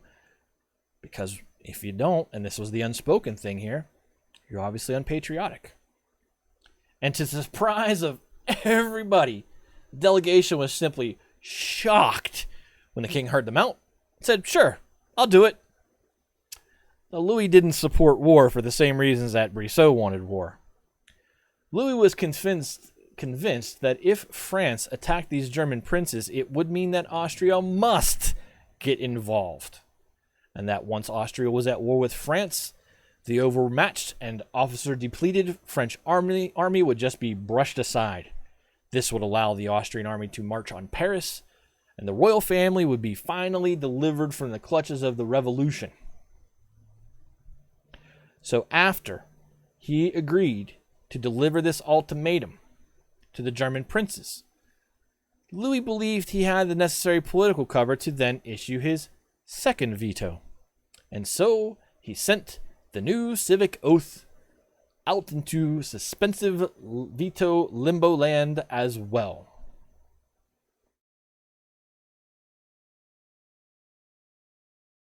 This was less of an affront to the delegates who were there, or to the delegates of the assembly. Now that Louis had kind of agreed with them, that, yeah, war's coming. We're going to get a war going. The view was that, yeah, he vetoed the new civic oath, okay, but this war is coming, and it's going to sort out the patriots from the traitors far quicker anyway. The king's backing it. So as Brissot and his allies began to gear France up for the war, they received support from an unexpected direction in the old liberal noble community, the 1789ers, that were still centered around the Marquis de Lafayette. The answer from Louis really surprises you, right? Well, he knows he's a prisoner, right? He's demonstrating in his rhetoric that he's not. He's like, oh, look, I vetoed something. Makes me a partner. I'm not a prisoner. But he's a prisoner. After the fight through Varennes, he is a prisoner. He's not going to get free from that. He doesn't have an army he is in direct command of, and his wife's brother does. So in order to liberate himself and his family, this is a vehicle to do so. Let's go to war with these with Trier and Mainz, which will draw Austrian, which means Austria will come here and save our butts. By doing so, Austria will roll in here and set terms of surrender, which will mean blow the Constitution of 1791 away, restore my brother-in-law to his throne under Ancien Regime-style rules, which is what he wanted. That's why. By sacrificing constitutional monarchy in France. It is a hell of a gamble. It is absolutely a hell of a gamble. But after Louis did that, and then vetoed this new civic oath, Brissot starts to gear up France through rhetoric and planning for this war. And they get support from the old liberal nobles and the Marquis de Lafayette. And remember, Lafayette has had his reputation in a tailspin since the massacre at the Champ de Mars, as did Jean-Sylvain Bailly. Bailly decided it was time to just retire from politics and go back to astronomy. Which he did. He retired. He said, I'm no longer involved at all. He just went back to being a scientist. Not for long, but it wasn't that smart. If he was smart, he got the hell out of France. But in the mayoral elections that followed Bailly's retirement, Lafayette was involuntarily put forward as Bailly's natural successor, though Lafayette wasn't even made aware of his nomination until he was on the ballot. And he then consented to say, yeah, if it is the people's will, which Lafayette really believed in, I'll take the office, if so elected by the people. But Lafayette got destroyed by almost 2-1 margin by a Jacobin candidate and an associate of Brissot's named Jérôme Pétion de Villeneuve. And I'm going to call him Pétion because that's how he's historically referred to. So he is middle top row. Guy with the sash. That's Pétion. Pétion had also recently made a name for himself by being one of the delegates, along with Barnave, who had escorted the royal family back from Varennes. However, instead of being taken in by the royal family like Barnave had done, Pétion had kind of acted with this studious contempt for the royal family and their supposed authority. And because word had gotten around that he was kind of his nose at the royal family the whole way back from Varennes, he got popular for doing so, for this kind of outward display of direct insolence. So to keep from sliding into a political black hole, Lafayette supported the war, which was sure to bring him personally a high military commander. He's an experienced commander. Lafayette commanded forces directly, independently of the Continental Army outside of freaking Yorktown. He was one of the reasons that Cornwallis got bottled up. He was young, but he knew what he was doing, and now he's 10 years more educated, 15 years more educated now. He's an older, more seasoned, late 30s, 40 years old. He's a commander, and he knows that if there's a war, there is a shortage of officers. He can lead an army, and he hopes that this war will bring him that high command and another chance at glory to repair his reputation. Now, Lafayette's a good guy. He believes in a lot of good things. He's also a little vainglorious, and this is the vainglorious side of Lafayette. He could have just retired back to his chateau as well and said, I'm done. And he probably would have died for it, just, like Bailly's going to die for it. But Lafayette's not going to die. And I think taking the commission he's going to get in the war probably saves his life. No war, and if the Reign of Terror rolls around, Lafayette's probably a dead man. We're going to get to that when we get to Lafayette on the front in a couple of episode or two.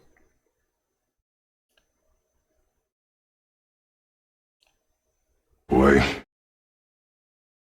Lafayette is my boy, but yeah, I get it. I know where Terry lives, and I get because the county he lives in is contains an aspect of Lafayette's name. So it was really only the Feuillants and Robespierre who were nervous when King Louis XVI came down to the assembly on December 14th and announced that the ultimatum which had been requested by that delegation had been issued. The German princes must oust the émigrés and the princes of France by January 15th, 1792, or they would face war. Louis' statement was greeted by thunderous applause within the chamber. And then Brissot takes the stage again on December 16th and pontificates that the coming war was an opportunity to regenerate France and expose all of her hidden enemies, right? Because he's got them all bought into the whole conspiracy thing now, and now he's got them bought into the whole, hey, if you don't support the war, how patriotic are you thing. He gets up and he just continues to hammer these same points over and over to get the buy-in. But the German princes refused to play the part that France had assigned to them. And instead of holding their ground and saying no and appealing to Leopold II, they immediately capitulated and said, you got it, they're out of here. When they got the ultimatum, they made it very clear that they were, yep, we'll get rid of the émigrés, they're gone. Tell them to go somewhere else. Please don't declare war on us. And it was a super letdown in Paris, where everybody now had been riled up and was spoiling for a quick and glorious little war against these little tiny electorate principalities right on the Rhine. But that's when Austria came rolling in to save the day, convinced by their past history with the Legislative Assembly that just a little aggressive saber-rattling was all France needed to be reminded where her place was. When the Austrians learned of the ultimatum to Trier and Mainz and combined it with their misconception that the prior threats they had made France shrink and accept the Feuillants as this kind of moderate rule party, the Austrians issued a blunt response to the ultimatum from France to the principalities on December 21st. It said, if you attack the German princes, we will attack you, just as Louis predicted. When this threat from the Austrians hit Paris on December 31st, all it did was confirm every paranoid argument Brissot had ever made about the so-called Austrian plot. Brissot had been depressed for several days after the German princes refused to play along with his plan, but now he and his allies were rejuvenated, and the delegates were more willing than ever to listen to what he Remember had to to say. clonk that follow button. And we're going to get into what he had to say in just a minute after the break and wrap up the end of the episode and take us into the quiz. So here we sit. Austria took the bait that the German princes wouldn't take. And now there is a showdown between two great powers in Europe. We're going to play out to see how it kind of plays out through the spring of 1792. I'll leave you on a cliffhanger on purpose. And then we'll get into the quiz. So stand up. Thanks for hanging out. Thanks for the questions. Yep, Francis messed around. Time to find out. Womp, womp, womp. Put them in the Iron Maiden. Iron Maiden? Excellent! I don't know why. Oh, it'll play in a second because they're on a timer to not overlap. That should play. There we go. Play them that close. It's designed to not overlap. All right, break time. Stand up for sure. Stand up. Get on your feet. Stretch your legs. We've been sitting for like another hour. Come back. We'll finish the tale of how Yes, I'm excited about this. how Austria and France get to the brink of war, and then we'll take the quiz. Thanks for all you all for being here and hanging out as always on a Saturday night to learn a little bit more. This, like I said, it was an important episode because we got to start talking about the levee en masse. We're going to start talking about that for real in a couple of episodes. But break time. So do all that stuff. Go to the bathroom. I'll be back in a few minutes.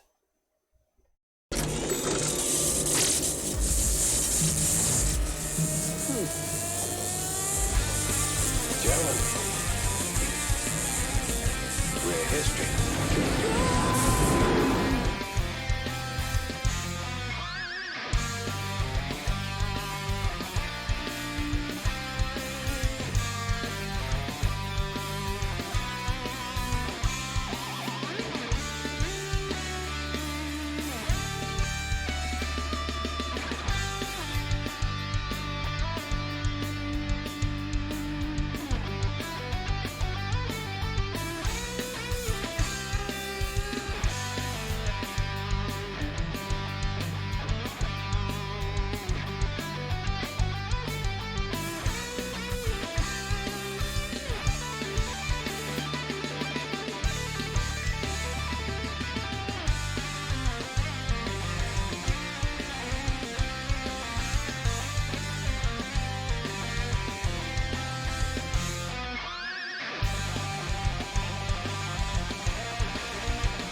Let's rock indeed.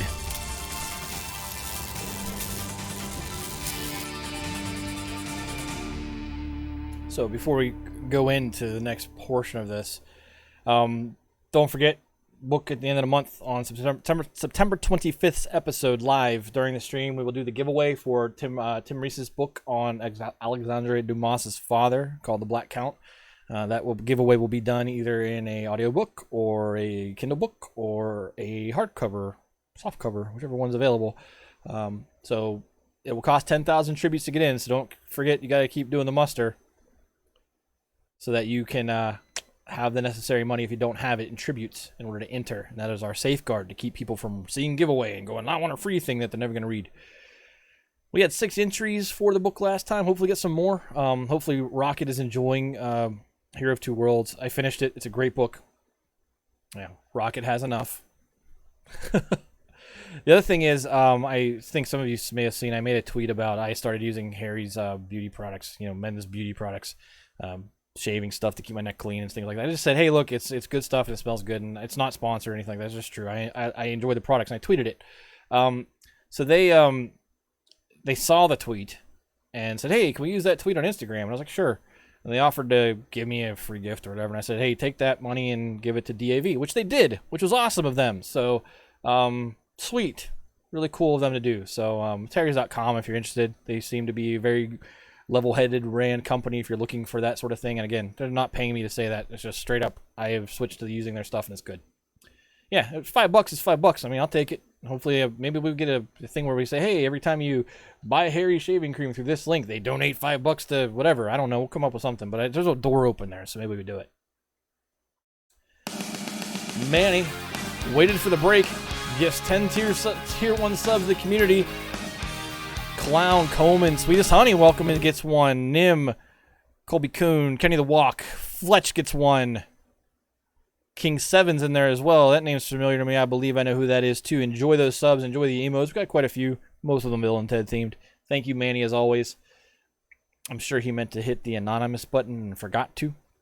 But there it is. Some more money toward DAV from subs this month. Appreciated. So where we left things off is the German princes that said, no, we don't want any war with France. We will kick out the emigres, just like your ultimatum says. And Austria said, whoa, you touched those guys, and you're going to fight us. And that lack of commitment to war from these very small territories along the Rhine had depressed Brissot. And then when Austria jumped in, kind of bumbling their way and said, hey, wait a minute, there's a war here that isn't going to happen. Let's make it happen. And Brissot got re-energized by that. And when that threat came to Paris, it re-energized everybody that wanted war. And so what Brissot had to say after Austria rattled their saber pretty hard is, forget the princes. We need a war with Austria because they are at the root of the Austrian plot. If we destroy Austria, there is no Austrian army to execute the Austrian plot. The royal family was ecstatic about the renewed prospect for war. Barnave tried to still use this presumed relationship he had with the queen to get the king to sue for peace, but she was behind the Austrians attacking France 100%. And it was this critical moment that Barnave realized he had overestimated his relationship with the crown and the queen, and he got depressed. And this is Antoine Barnave, who over the summer, not 6 months ago, had been at the center of triumvirate power in the Fouillon. And he says, I'm done. And he withdraws himself. He's not in a seat anymore. He goes back to Dauphine. And remember, that's where he started with Mounier, creating that first double the third and vote by head movement. He had originated there. And here it is, December 1791. He's done. He goes home. Well, he's not done. We're going to revisit him in a little while, but he's done politically. And Brissot's ambitious, but it's going to play out. Barnave's withdrawal, sympathy for the royal family, and opposition to the war would come back to haunt Barnave. in not too short a time, when the Great Terror finds its feet very shortly, like within the year, within 12 months from now. I know you guys have all been asking, where's the Great Terror? Within 12 months from now. Brissot and his allies spent January of 1792 delivering speech after speech, playing up different themes and causes designed to weave a web that no uncommitted delegate in the assembly could escape from. The first was an economic argument. A successful war would stabilize the failing value of the enseignement, which is that church back bond. Yes, sorry, 1792. I say 1791? Yes. January 1792 is when they're delivering speech after speech after speech. I've been saying 1791 for like a month.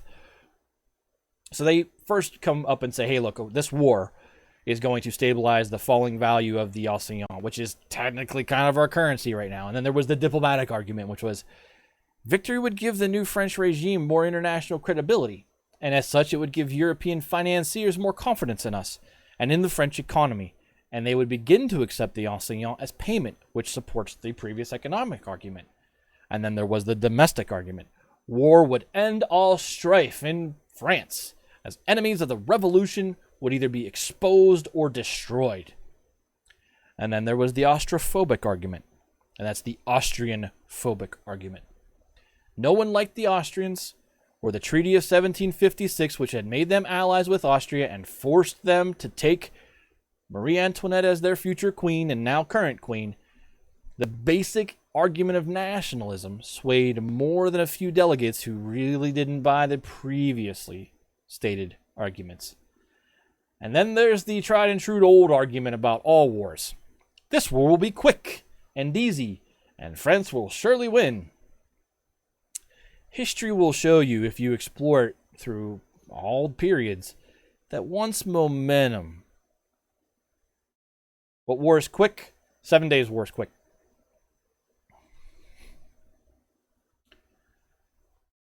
But history will show you that once momentum for a nationalistic or patriotic war, once this warmongering really gets going, it is insanity to stand in front of it in opposition. But Maximilien Robespierre was definitely a little crazy. Brissot and his allies were not just making their case in the assembly, but in the Jacobin Club, where they were becoming the dominant faction internally there too. But Robespierre refused to go along with the war beat. And with every thundering argument in favor of war, he stood up in opposition in his very tight and dispassionate style of oratory. He didn't have the thundering, great, like I tend to kind of dramatize when I say things. He had this very tight, focused way of speaking, kind of like this. And he would make his arguments very concise, but they were so powerful in the way he delivered them.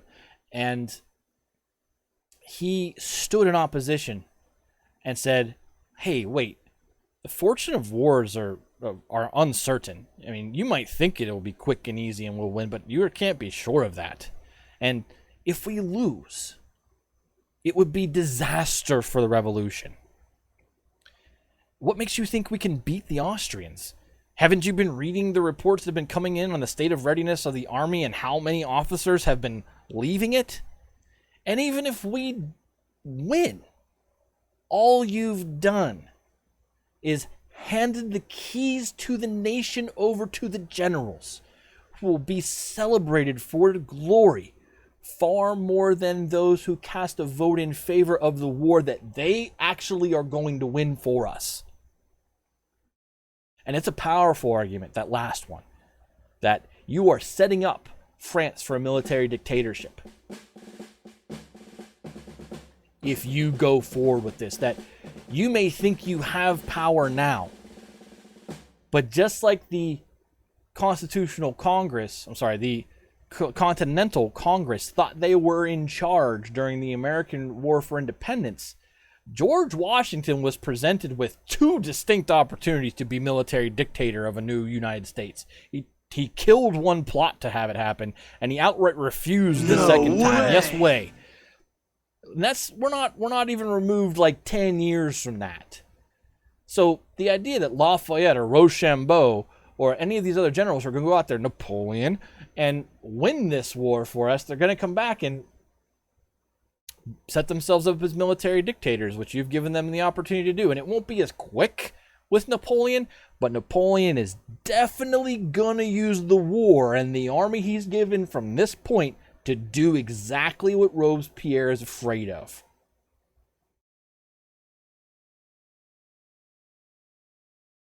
Bonaparte's going to be a victorious revolutionary general. He's going to establish a military empire that constrains much of the freedoms that have been fought for during the revolution.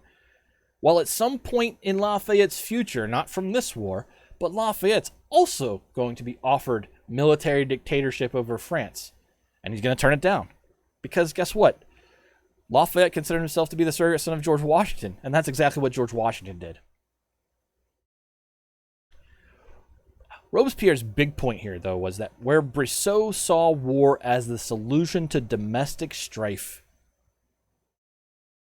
Robespierre thought the internal domestic strife needed to be resolved first before any external war could be waged. In short, put the revolution on firm footing at its final resting point. Still in our future, because he was radical still, before you go adding in the complication of the entanglement of a foreign war. But Robespierre's own self-denying decree meant he had no political voice or power outside of the Jacobin Club, and no ability to steer the debate personally from within the assembly. All he could do was retort from within the Jacobins. It can be argued that the seed of war, among many other things, like the levée en masse, is rooted in that misguided decree from Robespierre of June 1791. So on January 25th, 1792, the Assembly declared that the old Treaty of 1756, which made France and Austria allies, was broken beyond repair due to Austrian aggression. The Assembly told the king to inform the Austrians that if they did not stand down by March 1st, France would declare war. And the king secretly delighted in this, but reminded the Assembly that they were kind of overstepping their authority, as foreign relations were an executive matter, king matter, that had been decided by the National Assembly. And the issue of war and peace needs to be agreed upon between the legislative and executive per the Constitution. He kind of played it out a little bit. Say, hey, look, hey, the Constitution says this. Secretly, he's like, let's do it, right? But he's like, hey, this is my thing. What are you guys doing? But then he also told the delegates that he had already taken the step of telling the Austrians to back down and was waiting for their response. However, the Austrians were convinced now more than ever that all they had to do was beat the drums of war, stay puffed up, and the French would back down. From their perspective, how could revolutionary France believe their headless and undisciplined army could stand against a professional, disciplined Austrian army? And even if the French did not back down, well, of course it will be a quick and easy war that Austria will surely win. So the Austrians greeted the French ultimatum, now aimed directly at them, with defiance, and told the Prussians, and, Frederick William II, hey, remember that alliance you wanted? We're down.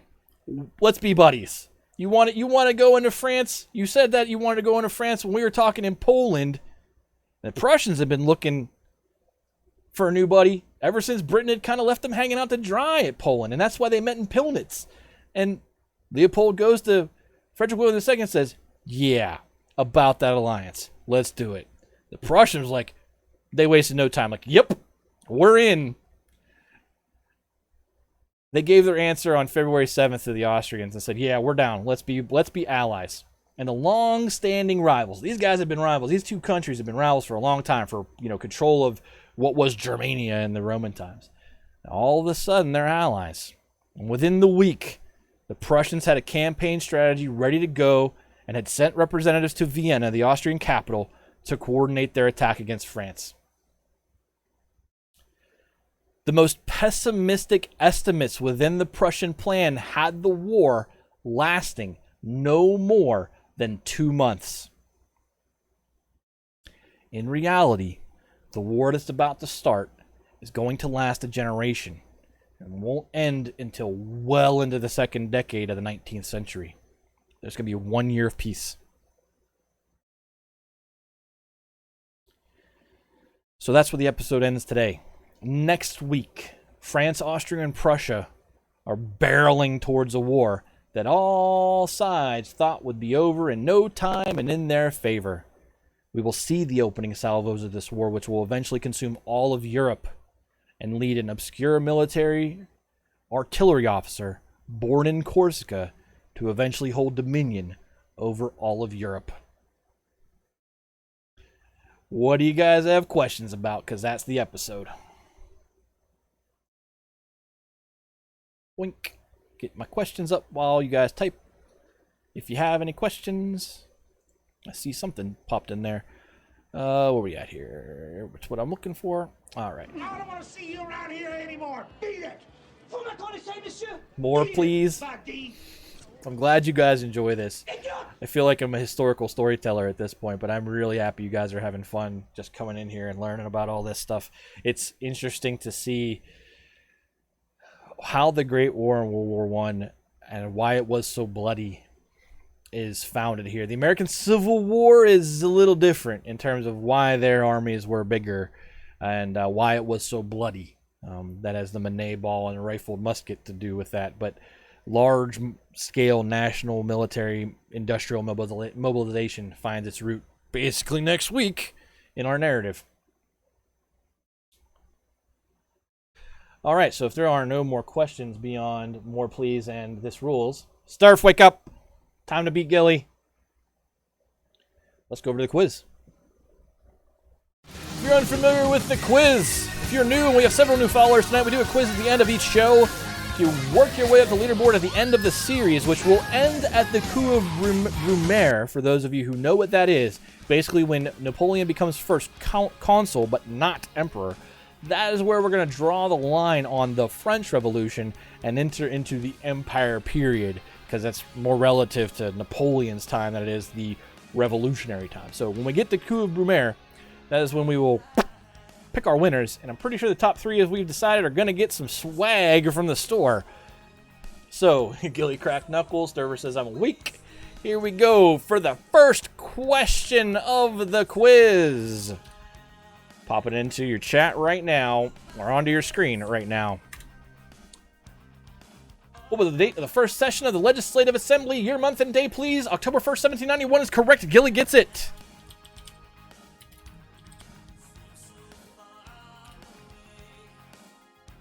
Gilly to 31, pulling further ahead of Sturf.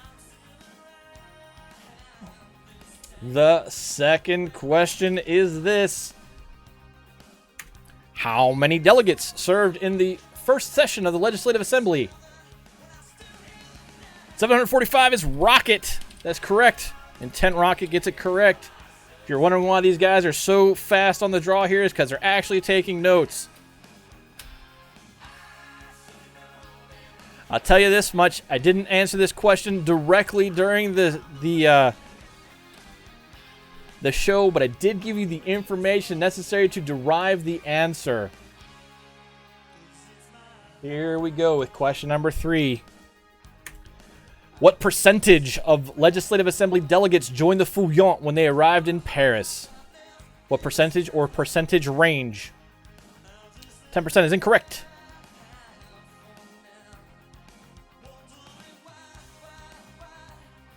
10 to 20% is incorrect. Wait. 40% is incorrect.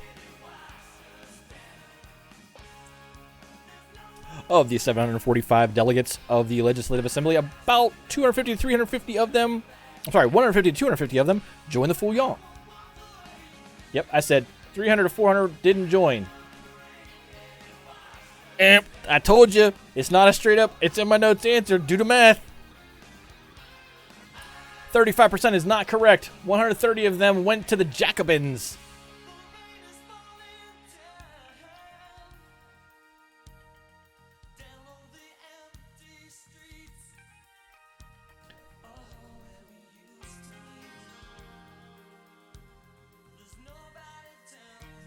First person to even land in the range is going to get the answer. 75% is not correct. 5% wrong. 30. Gilly gets it. The correct range is 20 to 33%. Remember, about 130 go into the Jacobins, 300, 400 don't join anybody, and the rest of them go to the Fouillant.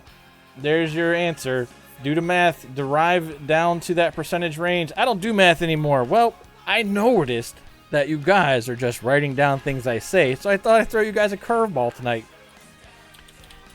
Gilly gets it.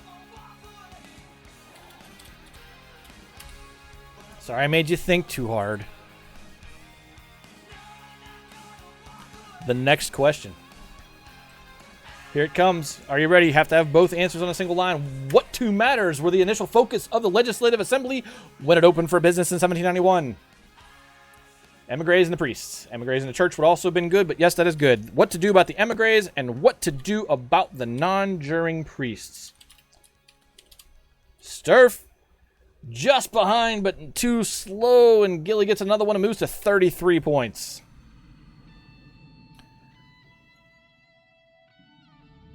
I have a typo in that question. Remember to clonk that follow button. Here comes the next one. Are you ready? When did French forces occupy the papal enclaves of Avignon and Comté Venaissin? May 1791 is correct. That is when they occupied them. Intent Rocket gets another point.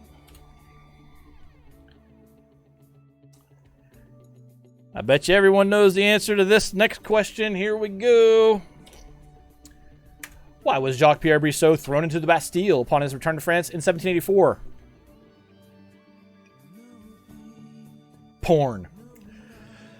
Yes. That's good enough. I'll give it to you, Sturf. He wrote a pornographic pamphlet about the Queen and was thrown in the Bastille. A pamphlet about the Queen that was bad. Porn's a better answer. I'll give it to Sturf.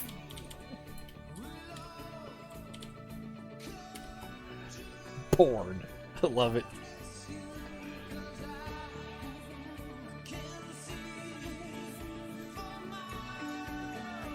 Oh, it's okay.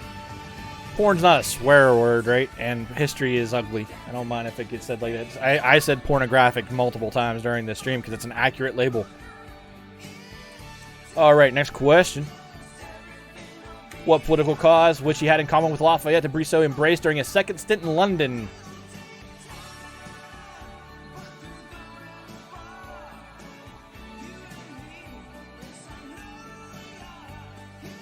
What political cause, which he had in common with Lafayette? Abolitionism. That is correct, Sturf. It would also form the basis of his bond with the Girondins, which we will get to.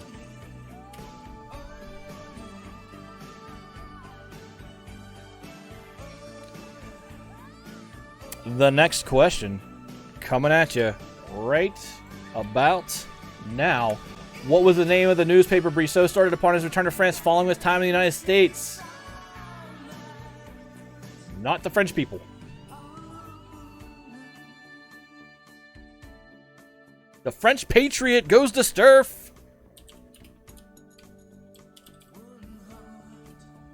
The French Patriot is correct. Sparky, Q-Tip. Thank you for the Tier 1 resub, 11 months. Much appreciated as always, and as from everyone for your support of DAV.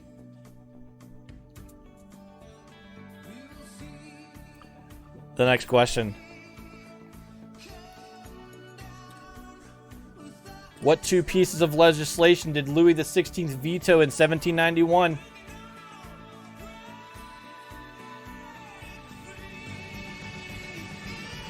Gotta get them both in a single line. The anti-emigre bill and the civic oath, yes. The bill that would write the Comte de Provence out of the line of succession and demand all emigres return to France by 1st of the year, 1792, and the need for the new civic oath, which he vetoed both of. That is correct. Rocket gets it. This one's going to be important just so you can put the name in your noodles. Who defeated Lafayette to become the second mayor of Paris?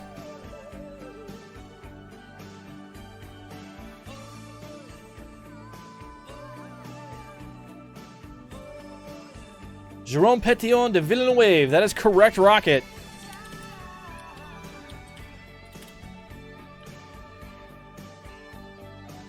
Alrighty, 2 more questions to go because there was a lot of information tonight. Oh, type that at the Gilius. Oh. Confused me there for a second. I thought I put the point on the wrong person. Here we go. Second to last question. Who was the voice of caution against war with Austria in early 1792?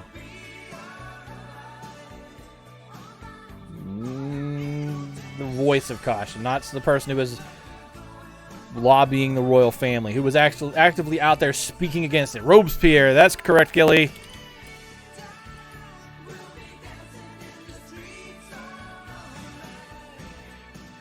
Last question. The very last question for tonight's show. Here we go. What was the deadline from France to Austria to stand down or face war? Year, month, and day, please. March 1st, 1792 is correct. Sturf got a little singed. Didn't catch up like she wanted to. Even further behind. Let's rock!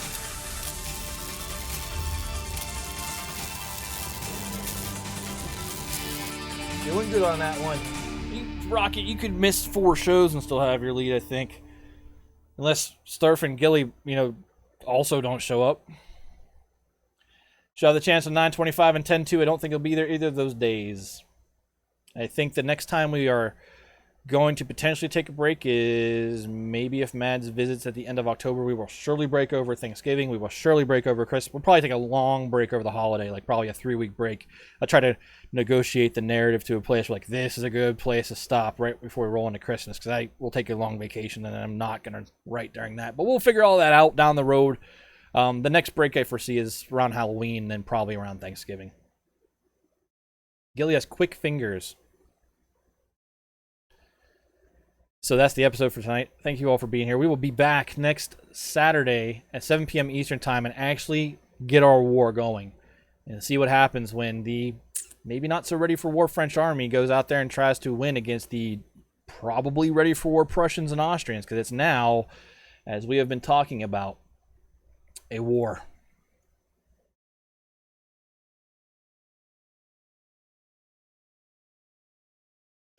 And there we go. First 2 nations move into the coalition that will define the first war of the coalition. Other nations will be added into it over time. You're welcome, Sturf.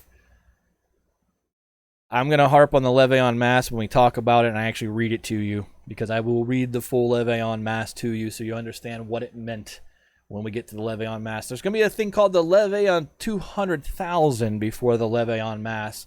The levée of 200,000 is actually going to spark the war in the Vendée. But the levée en masse won't. We'll get there. Have a great night, everybody. Appreciate you being here. We're going to head out of here. But first, let's figure out who we're going to raid, right? Because I almost didn't look. Who is streaming right now? My lord. Yo. Ozzy in Space is streaming some Destiny 2. We haven't raided him in a while, so we're going to go over there. Turi, glad you're here. Have a great night, Diggity. So we're going to go raid my friend Ozzy in Space. Don't forget to be here on the 25th if you can for the book giveaway. Keep rolling the musters so you guys can earn the tributes if you don't have them. And hey, look, no one got fined tonight because everyone answered the muster call. Hopefully you like that mechanic of the drums and everything. I put a little bit of time into it. Got some help from Nully on that too. But we are out of here. You guys have a good night. We're going to go out there and say hi to Ozzy. Please say hi. See what he's all about. He's a nice guy. He's pretty chill. We'll talk to you all later. Don't forget Dustin on Monday morning at 7:30 a.m. to 10:30 a.m. He I'm not sure what he's even playing at this point. No Man's Sky was what he played this morning. Permanib usually follows him at 10 a.m. Eastern Time. I think Perm finished Grime, or Greek was the game he was playing. So hang out for Perm right after Dustin. There's our good friend Gilius most weeknights, depending on what day he gets free at 6 p.m. Eastern Time. Come hang out. He's in Assassin's Creed, among other games. There's Intent Rocket. Streamed Persona 5 again today. Also coming at you on Tuesdays and Thursdays, plus Saturday mornings after Dustin. Don't forget to follow Puppies in there. There's Sturfers. Monday, Tuesday, Friday, 9:30 p.m. Eastern Time-ish, or she eats a bean and kind of chokes on it. We all laugh at her. And our good friend Omega Jake, who is on hiatus until the end of his semester, but please go check out his Extra Life page, link on his channel page, and donate to a good cause there as well. I'm out of here. I'll talk to you later. Go see Aussie in Space.